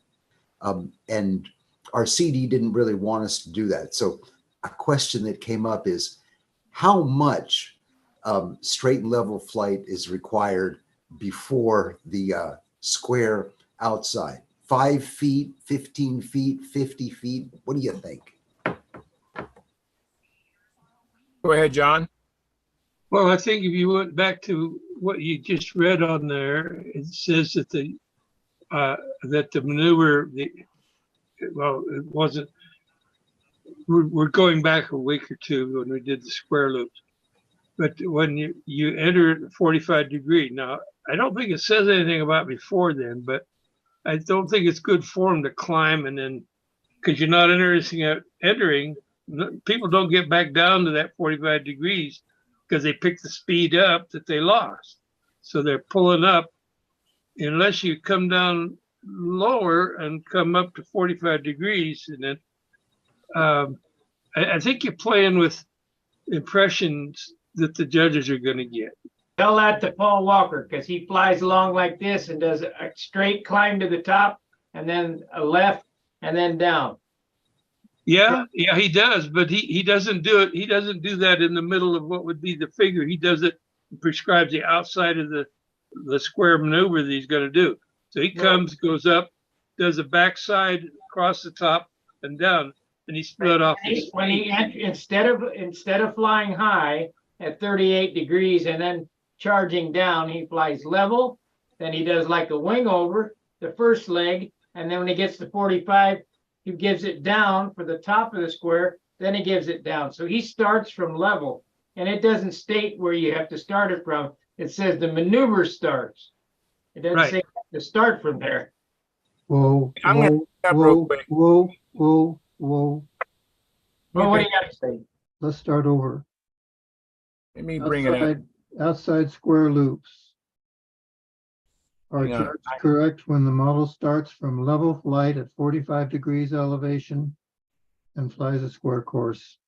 Right. So he has to be at level flight at 45 degrees before he makes that initial dive. Right. And if he does anything other than that, it's a big point deduction, and he's not doing what the rule book says. Is he not at level flight? Wait a minute, John. Is he not at level flight when he comes along and then gives it an up, climbs to the top, and then makes a outside turn, the first leg? He's at level flight. So the first turn is on the down leg from level flight, but he comes from level flight down here at 5 foot, goes up on the first turn, climbs up to 45, gives it down, and he's flying level at 45, then he gives it down again.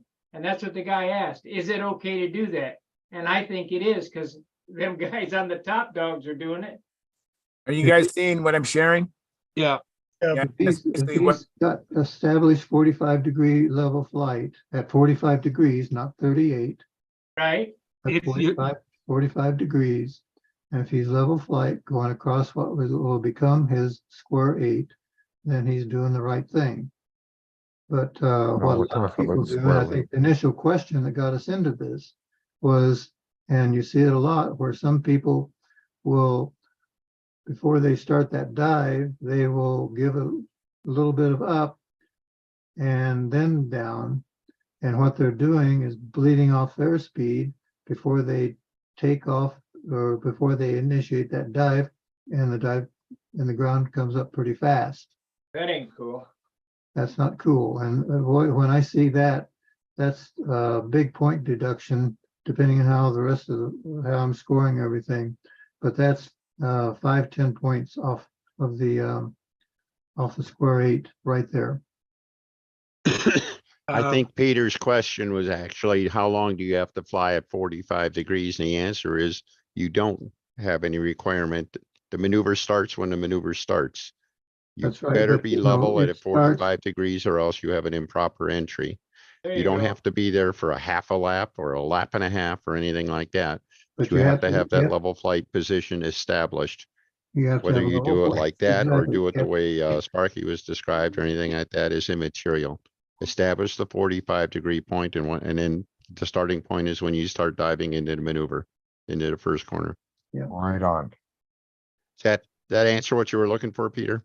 Yeah, exactly. We tried to convince our, so Denny, Sparky, and I are seeing it that 5 feet of, 5 or 10 feet of level flight is establishing level flight. That's what we saw, and we knew Paul Right. Walker was flying that way. But the local CD wanted a gradual climb over 1 lap, so that's what we did, so we wouldn't get our points deduction. Well, the gradual climb over 1 lap is probably a nice way to do it, but there's absolutely no judgment of that gradual climb.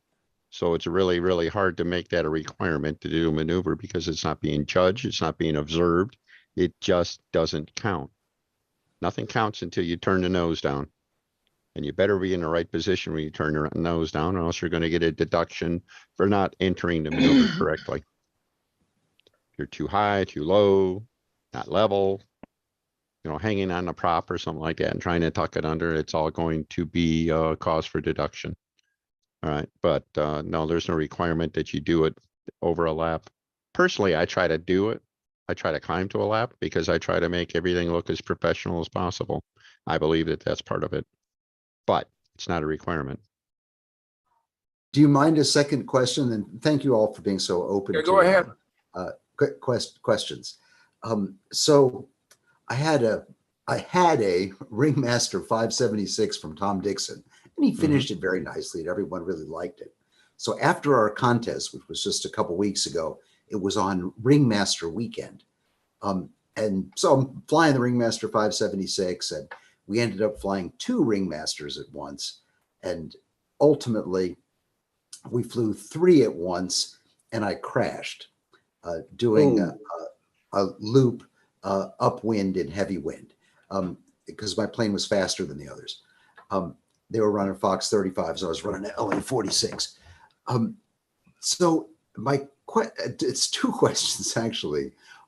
One is, why did Tom Dixon build that plane without any spars? It's just foam and balsa sheeting. So the wings came off real readily. Then the second question is, what is the best way to fly 3-up? I found that I was running around the outside a lot because I couldn't really get the other pilots to stay in the center of the circle and turn in a tight circle. I know it's a racing question, but how do you fly 3-up properly? Everybody has to be minding each other, especially if you're going to sport fly it like that and everything like that. Experienced racing pilots will make it hard for you to walk in a circuit because it slows your airplane down. But you're not, since you're not racing, you're trying to, I'll say sport fly 3 in a sec. Think of it as the 3 you have to learn to fly leaning on your left shoulder into each other. All right. Pirouetting together, right together.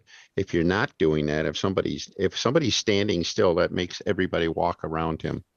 Sometimes it takes a, what's the nice way to say it? It takes a well-directed push or something like that. Hey, get moving or something like talk to each other, Yeah, so we had one flight that was good, and I had kept my left hand on the fellow that I was flying with shoulder the whole time when we were 2-up, and that worked really well because I could pull him right that's a to good me. plan. But when we got 3-up and one guy was just standing there, it got very difficult. As far as that You have wing, to stay close Hang on, together. you guys. Hang on, yeah. Let Sparky say what he wants to say. as far as that wing, there's no need for a spar in it. You're not supposed to crash. Okay. Well, the bottom line is when a foam wing airplane crashes, it's destroyed because there's a lot of mass in the wing. It's heavy at the wing. It's just as heavy at the wingtips as it is in the center and everything like that. All the strength in a foam wing is in the sheeting. The spars are kind of an afterthought. It's really the wing skin. It's truly a stress skin kind of structure. Yeah. And the foam just kind of makes sure it keeps it all in the right shape and everything like that. So we're going to rebuild it. It was a real clean break. We're going to epoxy back together and then fiberglass cloth with epoxy over it and do some fillets. Yeah, and I think we're gonna the see other this with answer light. too is that question. Why don't you go ahead and ask Tom that question? I think you'll get an answer very much like what you just heard.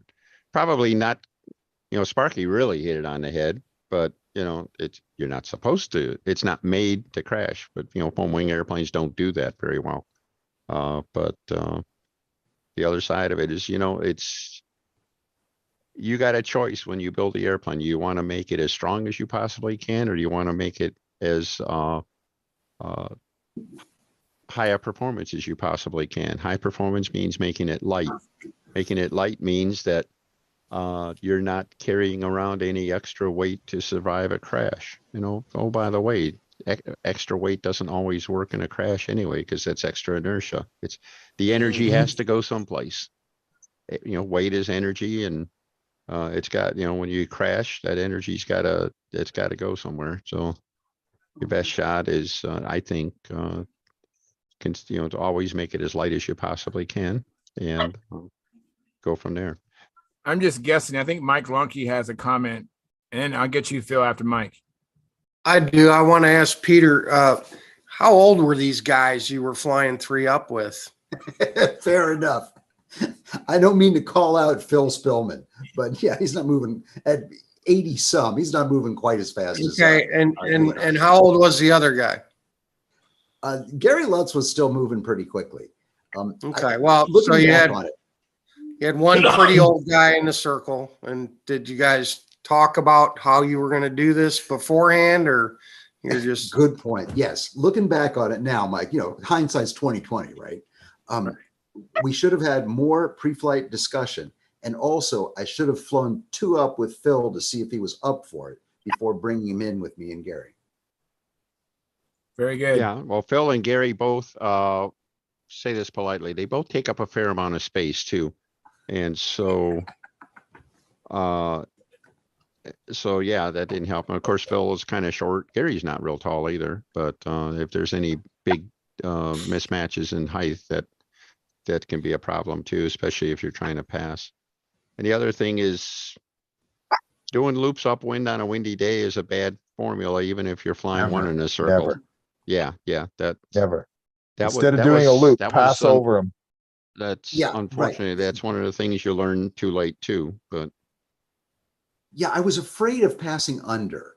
And I don't know why I had that Never, fear, 'cause then I ever, could just ever. duck under. No, you never pass go under under. or go under. Ever, ever, ever. That's a definite no-no. Yeah, so always but go over. good point. So passing, how to pass properly is obviously over. But if you have passed under, do you just then duck around? What do you do if you have passed under? If Don't you pass under, ever. then you climb over. high and do it outside and get it down to 3 feet and go back underneath them again. Brad knows what I'm talking about. So does Len. Okay, now we're flying combat. Mike. You Good. climb high, you do it outside, and then you come 2 feet off the ground and let them fly past you. If you're flying 2 or 3 up in a circle, the rule of thumb is if you're the slow guy, you're the low guy. The slowest guy flies lowest to the ground. The faster guys fly. That's just etiquette. I mean, plus rules if you're racing. If you're the slowest guy, you're flying on the deck.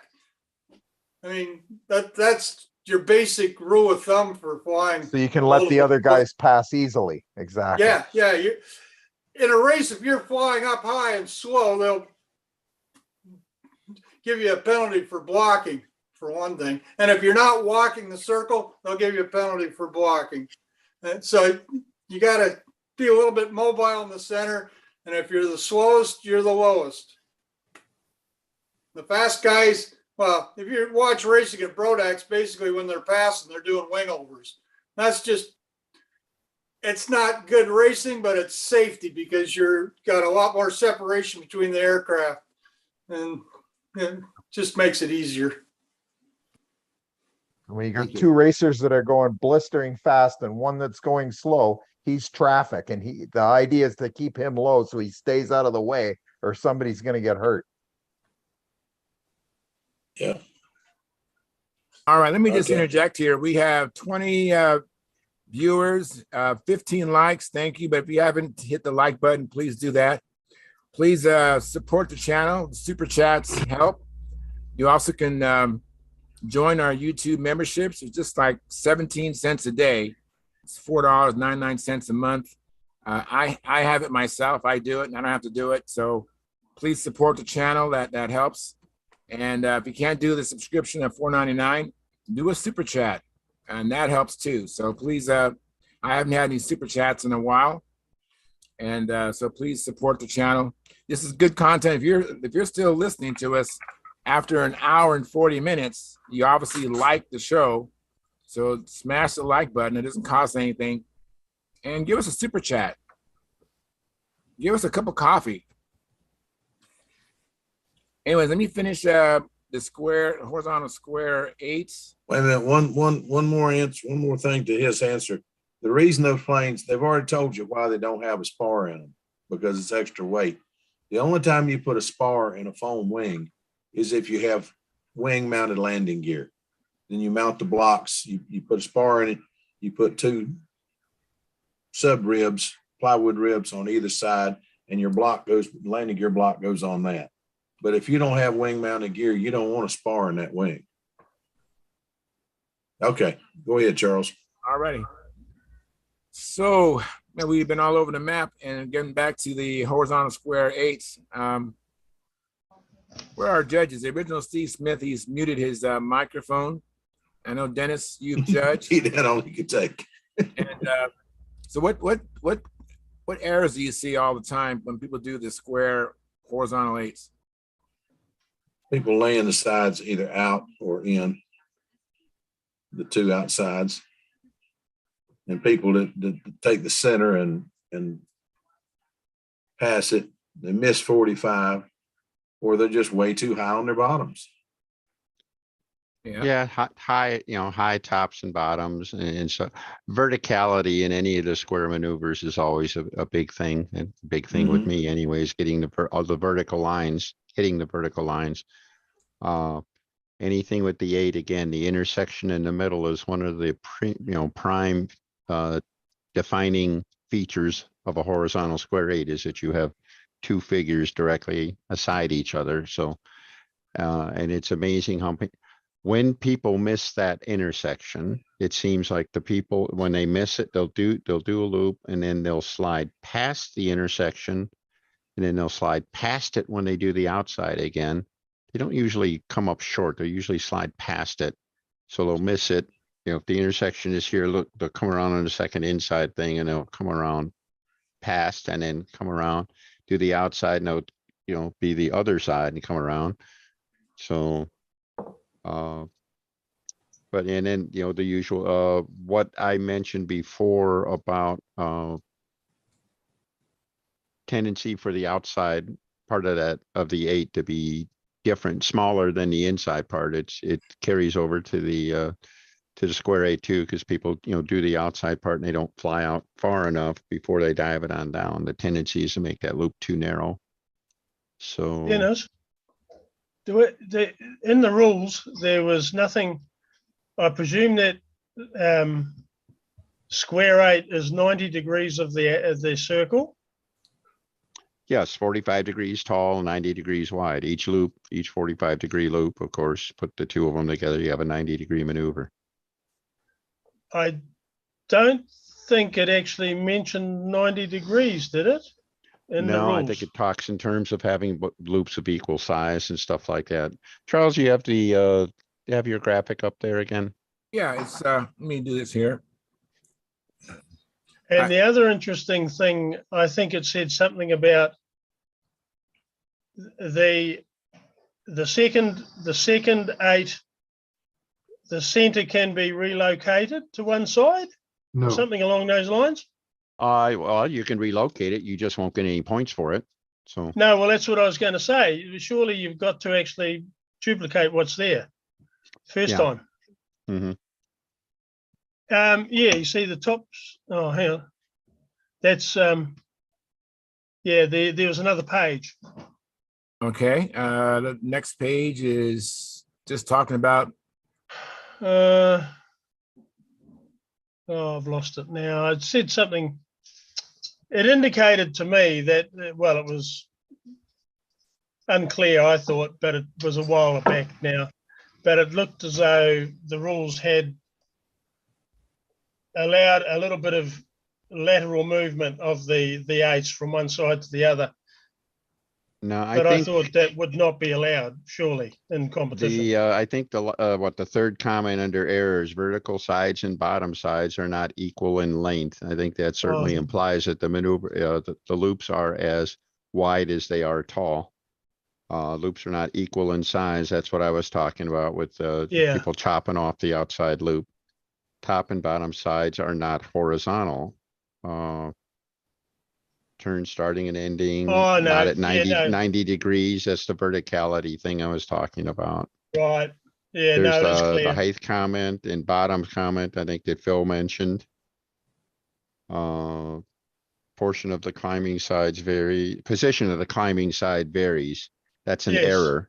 All right. Yeah, yeah. So I think right. it sounds like that's what you were looking for, but that's in the errors. I That's not misinterpreted that. Yeah. exactly.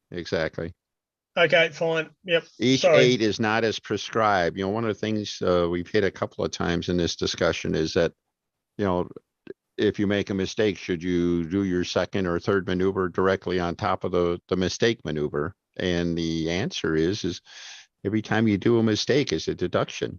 So it's hard to validate repeating a mistake just for, repeatability's sake. All right. Yeah. Yeah. You want to repeat it if you did it right the first time. All right. If you did it right the first time, then do it again. Otherwise, don't repeat it. All right. I think we're taking the words out, and I can't find exactly where it is, but we're taking the words out that if you make a mistake on the first part of a consecutive maneuver, the rules used to be that if you don't follow the same path as the first maneuver, it's an error. But those words have been taken out so that you don't have to duplicate your mistake. So that used to be a bone of contention with some judges. Well, if you do a mistake in the first place, then you have to do that same mistake the next time around, or that's an error. And the words requiring that have been deleted. Yeah. So you don't perfect your errors as such. Right.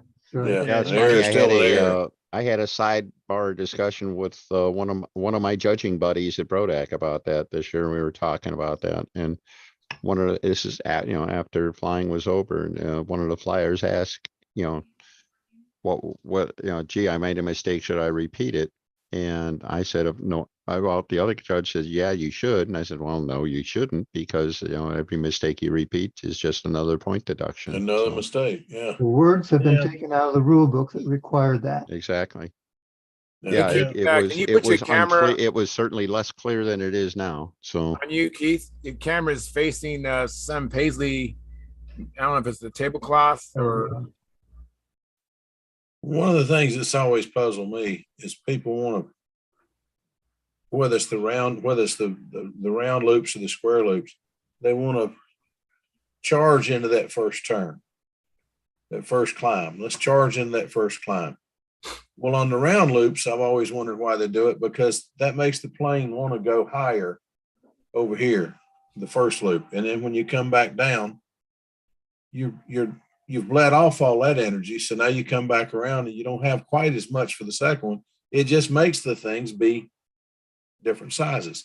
In the squares, it makes that first turn harder, because when you hit it, the plane wants to shudder through it. You just fly the plane, let the plane dictate the speed, because it's not going to be the same over there as it was over here. If you want them equal, true. Let the plane fly its speed. If it's not fast enough, turn it up, turn the needle in, or speed it up on the timer. But don't try to rush it by hand, because all you're going to do is throw yourself off. Most of us, whether we realize it or not, fly on timing. A lot of people have no timing, or say they have no rhythm, but they fly. If you watch them fly, they say, and they fly it. They're flying it to a rhythm. If it's just in their head, but they fly to a rhythm, they get used to a speed. Well, if you speed into it, you've just thrown that all to crap, and your first turn is either you're going to end up way too high, or you've blown that first corner, because now it's an oblong or a round, and you're hurting yourself. Let the plane do the flying and you just guide it. But count it off. You'll get to where you count it off. Darn, that's a pretty airplane. So what do you count? How do you count, Phil? Do you go 1, 2, 3, 1, 2, 3, 1, 2, 3? Well, I do. It's not that fast, but just 1, 2, 3, 1, 2, 3. You know, just count it off in your head. But as Bob Hunt said, I grew up playing a lot of music, and I sometimes I don't tap my foot because I'm old enough that I'm not that stable anymore. But anyway, you do count it off. You end up counting it off. If you want to keep everything same size, get a rhythm going in your head and stick to that rhythm. Don't matter what the maneuver is, it's the same rhythm. If it's like an hourglass, 1, 2, 3, 1, 2, 3 can be climbing to the intersection and then climbing from there up to where you make the turn. But you do it, you'll once you get to where you can really do it, where people start saying you're getting it right or you're getting close to getting it right, you're flying to a rhythm, whether you realize it or not. And trying to rush into something just throws your rhythm all to heck.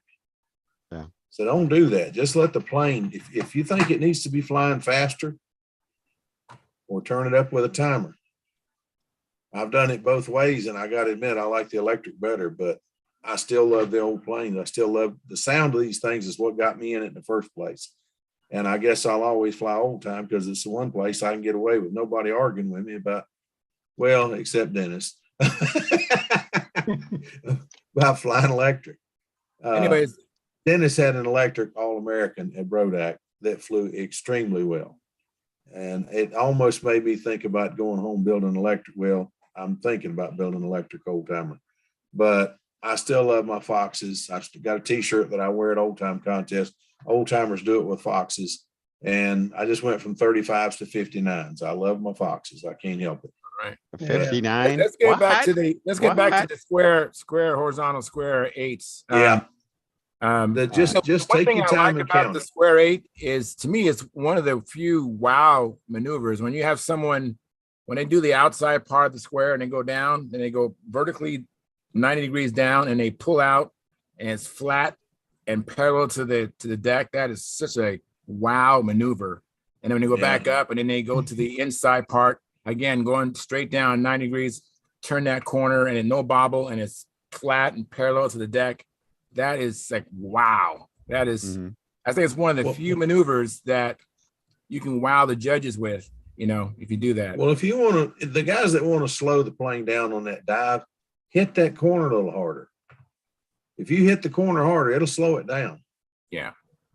That's something that Trayan showed me in Atlanta. Just a second, Dennis. If you ever see Trayan fly or even me fly, the Trayan's airplane, which is called the Revolutions, that thing is so clean, it don't slow down much. So you hit that corner as hard as you can, and it slows the plane down just a touch. Otherwise, you don't get a 1-2.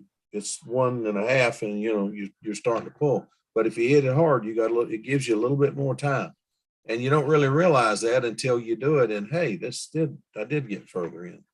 But you don't think about that when you're flying. It's when you get done, you think, how did that happen? But you hit it a little harder up here on this top corner where you're coming down, and it'll give you a little bit more time because you're screaming at the ground and pulling out at 4 feet.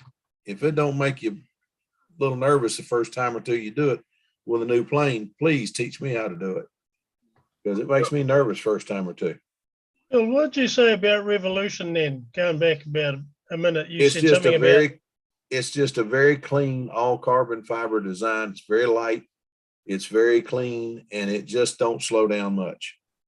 So the speed is constant pretty much right through the maneuvers. Very constant. It really is. It's very constant. See, because that's the bit I can't quite sort of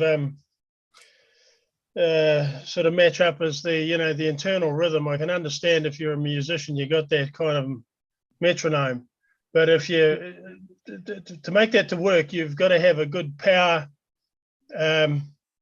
You've got to have authority in the air with the engine all the way. Yeah, you can't have it speeding up, slowing down. No, you need something. You need a light airplane. That's the reason everybody says build it as light as you can, but as strong as you can. And contrary to popular belief, I believe you can build one too light. Yes. I Well, believe that you because, certainly can down here when we fly in hurricanes half the time. well, All right, let's get back to the square eight, you go guys. ahead. Go ahead. Go ahead, You're Dennis. right, Charles. Go ahead. Go ahead, Dennis. I was just going to add, be careful. It's kind of an echo of what Phil's saying, but watch this for another reason. One of the things with the square eight is because there are so many square corners. They're inside, they're outside, they're up high, they're down low, and everything like that. It is very easy. It can start looking really poor if you're not doing all the corners of an equal radius, equal sharpness. Real quick. And you can see it, especially on regular square loops. People will do the first three corners, ding, ding, ding, and then they'll round the back corner so they can get a bottom and stuff. It looks awful. All right. The square radius is happening so fast. It happens to a certain extent, maybe less. But you don't want to do that because that's part of the cadence that Phil is talking about too, is that, if those corners are taking different amounts of time because you're cheating in the bottoms or something like that, that'll kill the appearance of maneuver and suck all the points right out of it. The other thing is on that vertical dive down, and everybody, I don't know why they worry about the outside more than the inside. It's the same problem.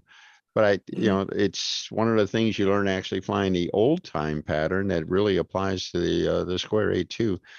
In the old time pattern, they have a maneuver called the dive, which you basically dive the airplane straight at the ground and pull it out. Sounds pretty easy. But what happens a lot of times, people, they're non-committal about turning the airplane. They'll tend to round into the first corner, which means they've, instead of coming, they'll come in and they'll dive like that. And by the time they get the airplane vertical, it's time to pull it out again. All right. And you're far better off if you take that thing and you hit that puppy as hard as you can to get it pointing down immediately, because that gives you lots of time to go, and pull it back out. And the same thing with the square eight, hit that corner, sharply enough and then hit it sharply again. Has to be the same, has to be in the same place.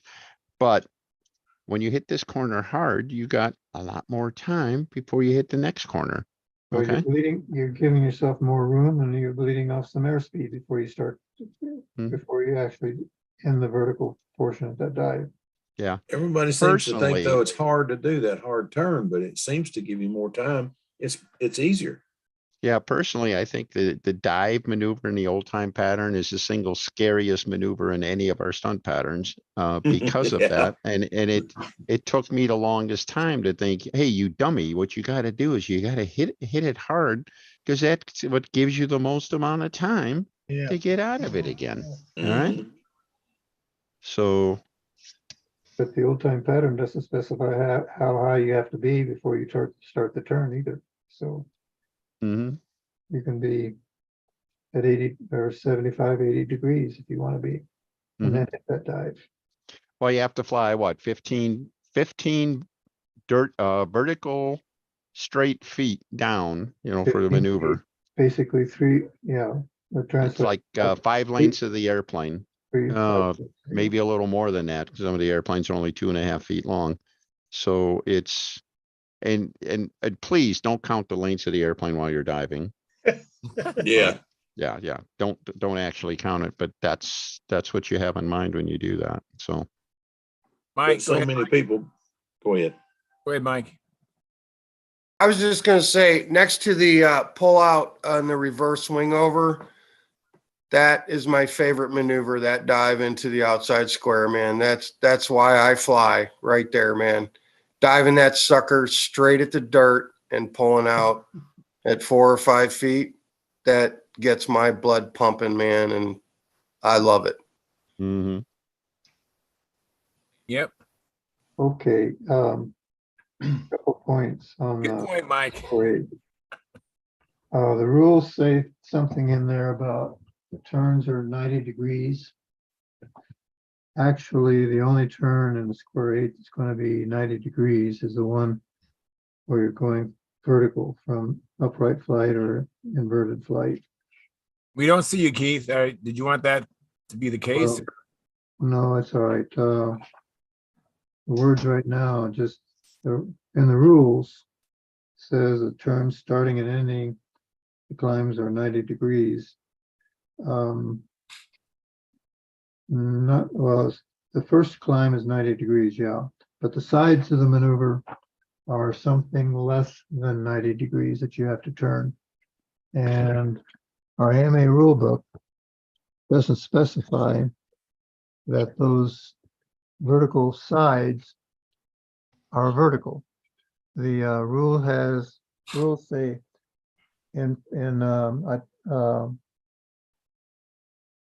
not in parentheses, but in italics or in quotation marks, the sides are vertical quotation marks. And I don't know if this shows it or not, but you They can look see, vertical. They look vertical. well, look, the Yeah, vertical they're not. line, no, Yeah. the vertical line is this thing here. Yeah. To make a square 8 look right, why these sides go down a little bit less than vertical to make this Yes. turn here. I don't know if that shows up or not. But if you do that, it makes it look like this when you fly it. I Look mean, like what? it looks like this side. I mean, if you fly it by the degree lines, it makes the maneuver look like this when you fly it. Well, no, the Look AMA at it there. I pattern, mean, look at it. the AMA pattern does not specify that these sides have to be vertical. And in order to make this square 8 look right, why you want the tops of the 8s of Yeah. each square to be a little bit longer, so they're not vertical sides, but they're Yes. not as long as what the base is. That makes We're in the sense? judge's chair now, Keith, on the Yes, camera, that's, so you're in the judge's seat so we right can see what you're talking about. Yeah. Keith, can you All on- next time I do some judging, I'll send my sunglasses over. Could you do a scale grid for me, please, so that I can just sort of sit back in my chair and look through a pair of glasses with the grid pattern on it? Charles Mackey had an article in Model Airplane News years and years ago talking about something like that, but as a joke. The I best am thing- joking. Yeah, I am joking. Yeah. Keith, The best thing is really to find Keith Rennickley's simulation on the computer. And you can look at the pattern from any direction and the judges' positions or inside the circle or whatever. And that's a great thing. And Sparky told us how to get to that last week, but I don't know where it is. He said it's on the Okay. forum somewhere. it's on the forum. It's worth looking at if you can find it. But Keith, I've watched you and Les McDonald, Paul Walker. Y'all don't fly it. Y'all fly vertical sides.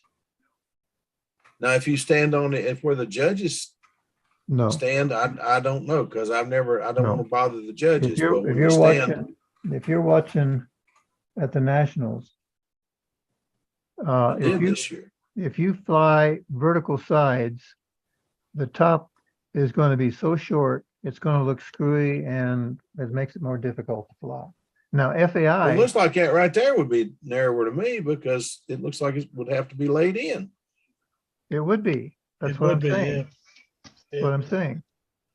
Now, FAI requires the sides to be vertical, but you watch the World Championships and see how many of the top flyers fly these sides on a vertical line. They don't, because when they fly those sides on a vertical line, this top is going to be so short, it's going to look screwy.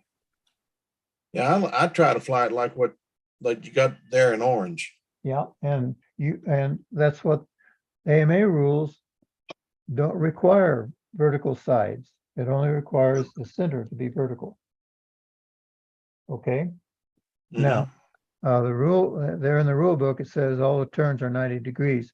Well, they're not 90 degrees, and even this isn't a 90-degree turn, but at the center, it's close, but It's close, not as close quite. as you can make it. Yeah. So what you're saying, Keith, is that as a judge, to be technically correct, what we need to see is it would appear to us to be smaller at the top from where we're sitting Well, for it to be correct. No? No. Well, there's no specification in the rule book about how long those tops are. Yeah. And if you say all the turns are supposed to be 90 degrees, then the tops would have to be, that is where our rule book is wrong, where it says all the corners are 90 degrees. And Yeah, well, actually, none of them are because the See, planes it's won't wrong turn both that tight. ways. well, it's wrong on the top. It's 90 degrees here in the center. I don't know if that shows up. No, it doesn't. What I mean is both interpretations are wrong. It says the top sides are slightly shorter than the remaining sides, which Yeah, are but then it, Yeah. Here, let me but then show it you. doesn't, but then it doesn't look right. So what we actually have to do is score something as correct that isn't actually correct. Okay, here's a square loop where I think all four sides are equal length and all four corners are approximately 90 degrees, well, close to 90 degrees. And if you put that over what the square 8 is, this isn't very accurate, but the top of a square loop is wider probably than what the tops of the square 8s are, just by So in fact, the pilot actually has to stretch the top of the square out and come back on an acute angle on the downward or the upward I on think the outside. I think that the horizontal square eights is one maneuver where learning to count the cadence is helpful. Yeah, John, you're right on that. It's a bit of a conundrum. It is. Mind you, you're splitting hairs, aren't you? Yeah, your most important thing is hitting your intersection and your top and bottoms.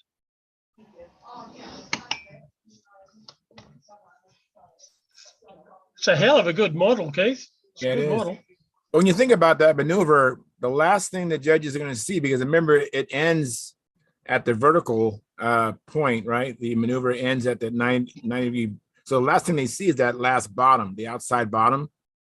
That'll be the last thing they see. That's the last impression the judge has. So I think you can really wow the judges if you do that right. That's the last thing they're going to remember before you go vertical to end the maneuver. If you hit that vertical at 90 degrees and right on the intersection and come out and hit the top like you were going to do it over again and then just fly out of it. Go to the other corner and then fly out of it. It's just kind of impression points again. It's not a maneuver. The start of the maneuver is in the middle of the climb on that first climb. But the end. And the end is essentially the same place. Right. Well, actually, the rule book shows it right up just before where you start the turn, the outside turn at the top. Right up here. Yeah. Up there. It ends right there. So yeah, about there. you're not judged on this last turn or the exit. And then you see a lot of people, they do come across on here on the top and they put a little hiccup here to fly out of. That's just impression points. That's right. Yeah, I do that too. But the judges shut their eyes at this point right here. They do, huh? Yeah, Steve, the original Steve Smith says there are no impression points. I disagree with you, Steve. I've been in too many contests where I've seen them. Now, maybe not at the Nats. You may not get points for it. But everybody likes to see it really look professional, and that means finish it. Well, I tell you, when you see these top guys that fly, Orestes is probably the best at it. But and when he's flying against those placards, every lap is at 5 feet. And right on. Turns are as hard as any I've ever seen anywhere by anybody. The bottoms are at 5 feet. And no, you don't have to be at 5 feet level flight between maneuvers, but he does it every time. It's just like it's on a rail. And it's sort of like the overall presentation. Les McDonald, he flew a beautiful pattern, but everything else was just so integrated. He was the best there was when he was top of his game. He was a machine. He really was. But the guys that are flying now with the electrics, the way they're flying these things, they're just it's another step above. I'm not saying Les couldn't have done that. He didn't have the equipment that these people have now, but he would put on a show, and it's his pleasure to watch, and it's impression points. And you That's just, for sure. if you're a judge, you get lulled into that, and maybe you shouldn't. But No, sorry, I don't. That's good. It's not an impression plus. It's not a deduction if they do it right. yeah, I'm not giving points back. I'm just not deducting. Well, that's it, If they Steve. miss it, if they don't miss it, in fact, You score the maneuver, right? but you still enjoy the rest of it. I mean, it just But looks nice to see somebody when finish he- it off. when these guys are doing that, when he does make a mistake in a maneuver, why, oops, you almost tend to really penalize him too much because everything else was so good.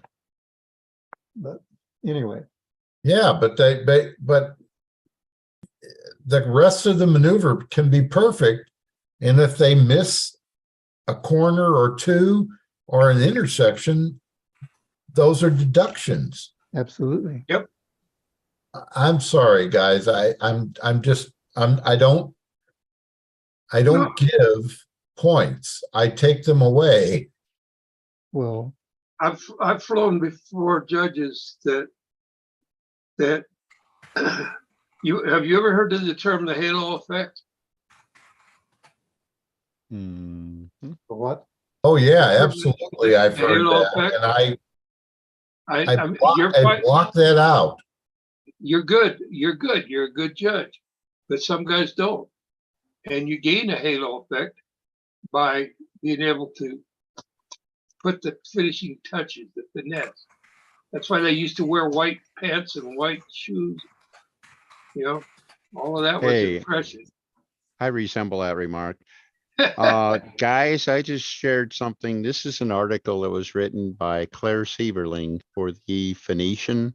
And I'm sorry I didn't get the date. It was back in the early 1960s, but there's a statement in here. I just discovered this in the last few months and stuff, but I really, it summarizes what I've always felt on that. And here, think of the pattern not as a series of separate maneuvers, but was one coordinated flight being judged. Not only are the maneuvers important, but so is the entry and exit to and from maneuvers and the level laps in between. In other words, the total presentation is the whole idea. Your flight starts when you leave the pit. Your flight ends when you put the airplane back in the pit. Everything you do leaves an impression. Do I know what I'm doing? Do I not know what I'm doing? The judges are going to give you as many. You're going to give you the chance to earn as many points as you possibly can. If somebody has never seen you before, they're going to notice people who fly constantly, who are, the airplane is always under control. The name of the event is precision aerobatics. If you're not flying in precision form, then you're not really living up to the expectation. Yeah, I agree to an extent, Denny, but those level laps in between, I'm not watching. Well, you're going to notice watching the beginning and end of each maneuver. Mm-hmm. If they're bouncing up and down in between, I'm not going to deduct for that. Of course you're not. Well, okay, You have no reason to deduct or not, but you're going to consciously or unconsciously, even you, Steve, and I know that you're a good judge, tough judge. You're going to notice flights that are beautiful versus flights that are less beautiful. And by flights, I mean that's everything. That's not just the maneuvers. Yeah. That's that's guy comes on the scene in a pair of sloppy jeans and an old t-shirt, and he's got an oil soaked hat or something. You're not going to think the same of him as you do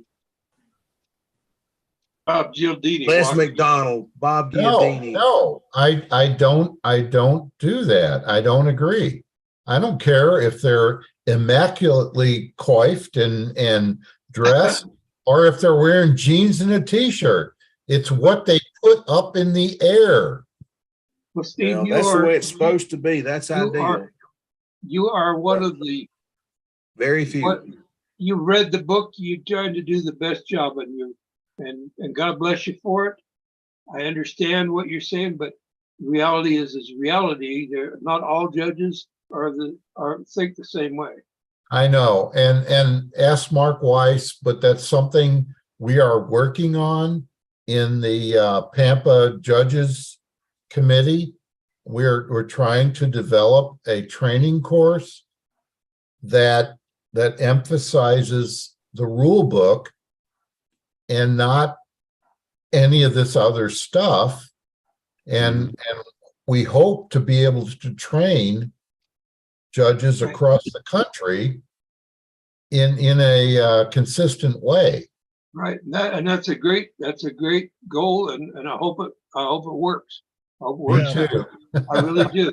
But I want to point you back to the old Plymouth Internets, whatever they called it, which is when was that, Denny? That was in the 30s.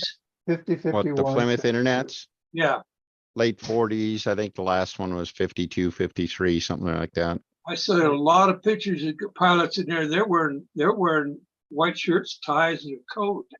Well, Yeah. that was a totally different era, though, John. I So know, everybody but what wore I'm trying them. to say is they could have come up in the big coveralls, you know. Mhm. Yeah, Steve, it shouldn't matter. Steve, I agree with you.